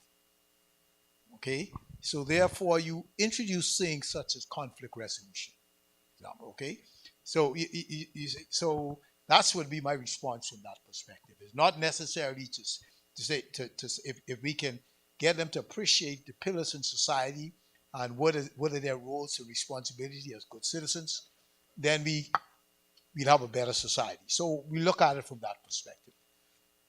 You know, yeah. All right. No problem. Dr. Roberts, just before we continue with the comments in the crowd, Mr. Troy Clark wanted to make a comment. He had his hand up for a while, one of our presenters. Go ahead, Mr. Clark. Yes, thank you very much once again. The comment that the minister would have made and several others would have made, my focus and my context is basically on the at-risk and the offender population. Like I stated before, 95% of those individuals who have gone into the correctional system will come out. The question is not how or when they're coming out, the question is how they're coming out. Research have shown us that 65% of the offender population, whether they are on probation, whether they are incarcerated, can be diagnosed as what we call antisocial personality disorder, which is on the DSM-5 scale listed as a mental illness or mental health challenge. Therefore, if we have normal people, and when we talk about normal or normalcy, we talk about the absence of pathology. If we who call ourselves quote unquote normal people have ethical dilemmas in making decisions that are not reprehensible to community or society, what do you think about those who are diagnosed as APDs or who are in the offender population? So what has to happen is that we have to design and programs and intervention that are multifaceted, that are multi-sectorial, that address even the 15% who are causing havoc on our street.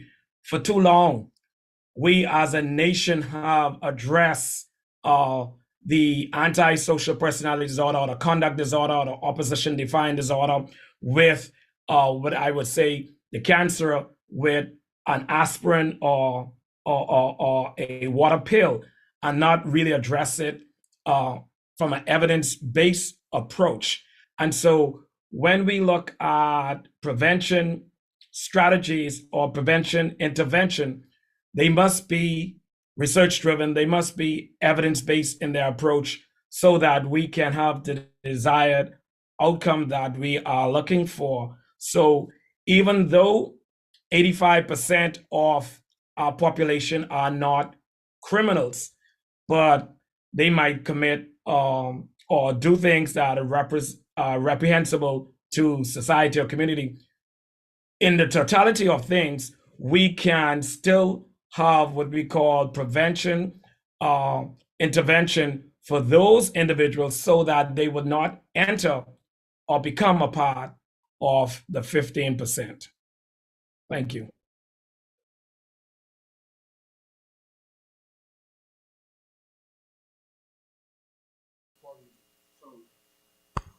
So, good afternoon, everybody. Bacchus Row. So, dovetailing out of that, first I want to say that you saw the group of guys, young men that were seated over there, younger gentlemen. They are members of the University of the Bahamas men's basketball team. And I am so happy that they were here today, as they play for me, to come and hear this information because it really, really was good stuff. And I hope that we can get together and have that conversation with them separately, because I want them to be inspired into social change. you know. So I really wanted to say kudos to them for coming out. All right, and of course, all the presenters were very good.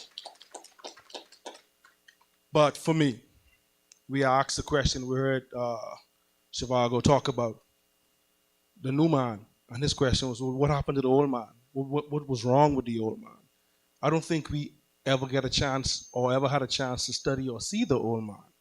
I heard this before from somewhere. If I take a picture, a Polaroid shot of everybody that's in this room, and I give everybody a copy of that Polaroid shot that I take, the first person that you would look for in that picture would be yourself. Then you can say, well, look at Marcus, he get a little fat or whatever, but you can look for you first. And I don't believe that we, and this is from an educational standpoint, that, and this is a part of the question as to what happened to younger men, what happened to the young boys. Yeah, they're in school. Everybody start off in grade 1, and by grade 6, they've lost it. I don't believe they see themselves in our educational system. And so we have to find a way. About 10 years ago, I had an opportunity to speak at A.F. Adley High School. Not just men, but just some of the students in general, in a particular class. And I asked the question of the students and the teachers that were present. The students and the teachers present. Who was A.F. Adley? And they said, well, he was a teacher, a principal. He was an educator. Never. Not one day. He was the Johnny Cochran of his time. He never lost a murder trial in the region. But we don't tell our people that. And so if I don't tell a young man, well, you could be A.F. Adley, you know, he has no A.F. Adley to aspire to be. And so I believe, from an educational standpoint, we have to teach men. When I wanted to become a husband, I went to husband school. I talked to all the old fellas in lodge, all the old fellas to church, and I learned. You understand what I'm saying? We have to teach. It has to become important to us. So the program, you got me on that one. Me and all them boys. All righty? Thank you. The only thing I wanted to say with the minister, my final quote, is that 20% though of the deviant is what's taking up 80% of the budget. You know what I mean? Don't forget now, as someone would say, when we get skewed, and I see it all the time, we look and we say, oh, these sick kids in the hospital, right? But to realize that most kids are healthy and normal. You see a small fraction. What we see in the hospital is a small fraction, but God is taking up 15% of our budget for the whole country. So while it might seem numerically small, it has a major impact. The burden is high. So I appreciate his concept in terms of criminality, but when you have to look at it from the other perspective as well. Okay. So yes, I really want to thank you all for coming. Good day. I just want to say one comment. Okay. You know, I know you all forget the guy with the pink shirt in the room. I'm starting to write this one out here. Okay. But I just wanted to bring up perspective. I think that was missing in the process. And I would start off by saying, you know, I listened to talks with Wayne Munroe, and he was talking about Samson with the donkey jawbone. When Samson defeated the Philistines, when he defeated them, he threw the donkey jawbone away. Mr. Munroe said he could have turned that into a weapon. But he said when he moved forward, he needed to come to a new age with a new weapon. And so this is a new weapon you're bringing now. But I want us to understand something. We've forgotten positive reinforcement. I work with Atlantis. I work with in the aquarium section with dolphins. The first thing I asked the trainer was, how do you get these dolphins to perform so well? Do you punish them? I said, no, positive reinforcement. We forget that because we don't have to put it on the ones of us men, but we have to reinforce it with the children. Like I said, originally, last week Friday, Ministry of Work stopped me. I don't know why. But me and a group of contractors, we bought some sporting gear, baseball bats, the whole gear, to take in the Woodcock Primary and to Albury sales. They told me I guess, redirect it until another day. But the whole concept is, as we sat down as men, we discussed the situation and we said, look here, how do we impact young boys in the community in this Spain and Grantstown? How do we impact them? how do we get them into school? And we felt that the only way we could get them into school was empowering them through sports. Yeah, of course. Let them Very see important exciting tool. sports, wear exciting gear to Yeah. get them into school. Very We important realized tool. that the mentors have to be the coaches. Oh. But the mentors also have to be the young men who have grown up to become technical vocational experts. They could be the mentors also. But we leave these parts out, and we're not approaching them because these men want to help. They want to be a part of it. I myself manage 100 young men over Paradise Island. And guess what? I can tell you one thing. Those guys, they appreciate when you positively reinforce them because they understand that you care. When you talk about the millennials, Generation Y, you find that the Generation Y, they have the short attention span. They don't care. But once you care about them, it returns back tenfold. We always want to understand why the gang members make some positive impact, because they show these young men positive reinforcement, and they also show them that they allow them to be more than who they are. So we got to take that same role in order to develop them.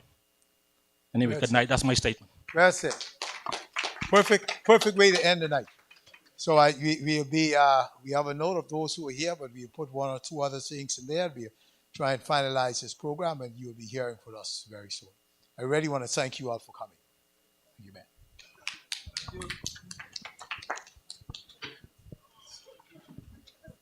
Sandra?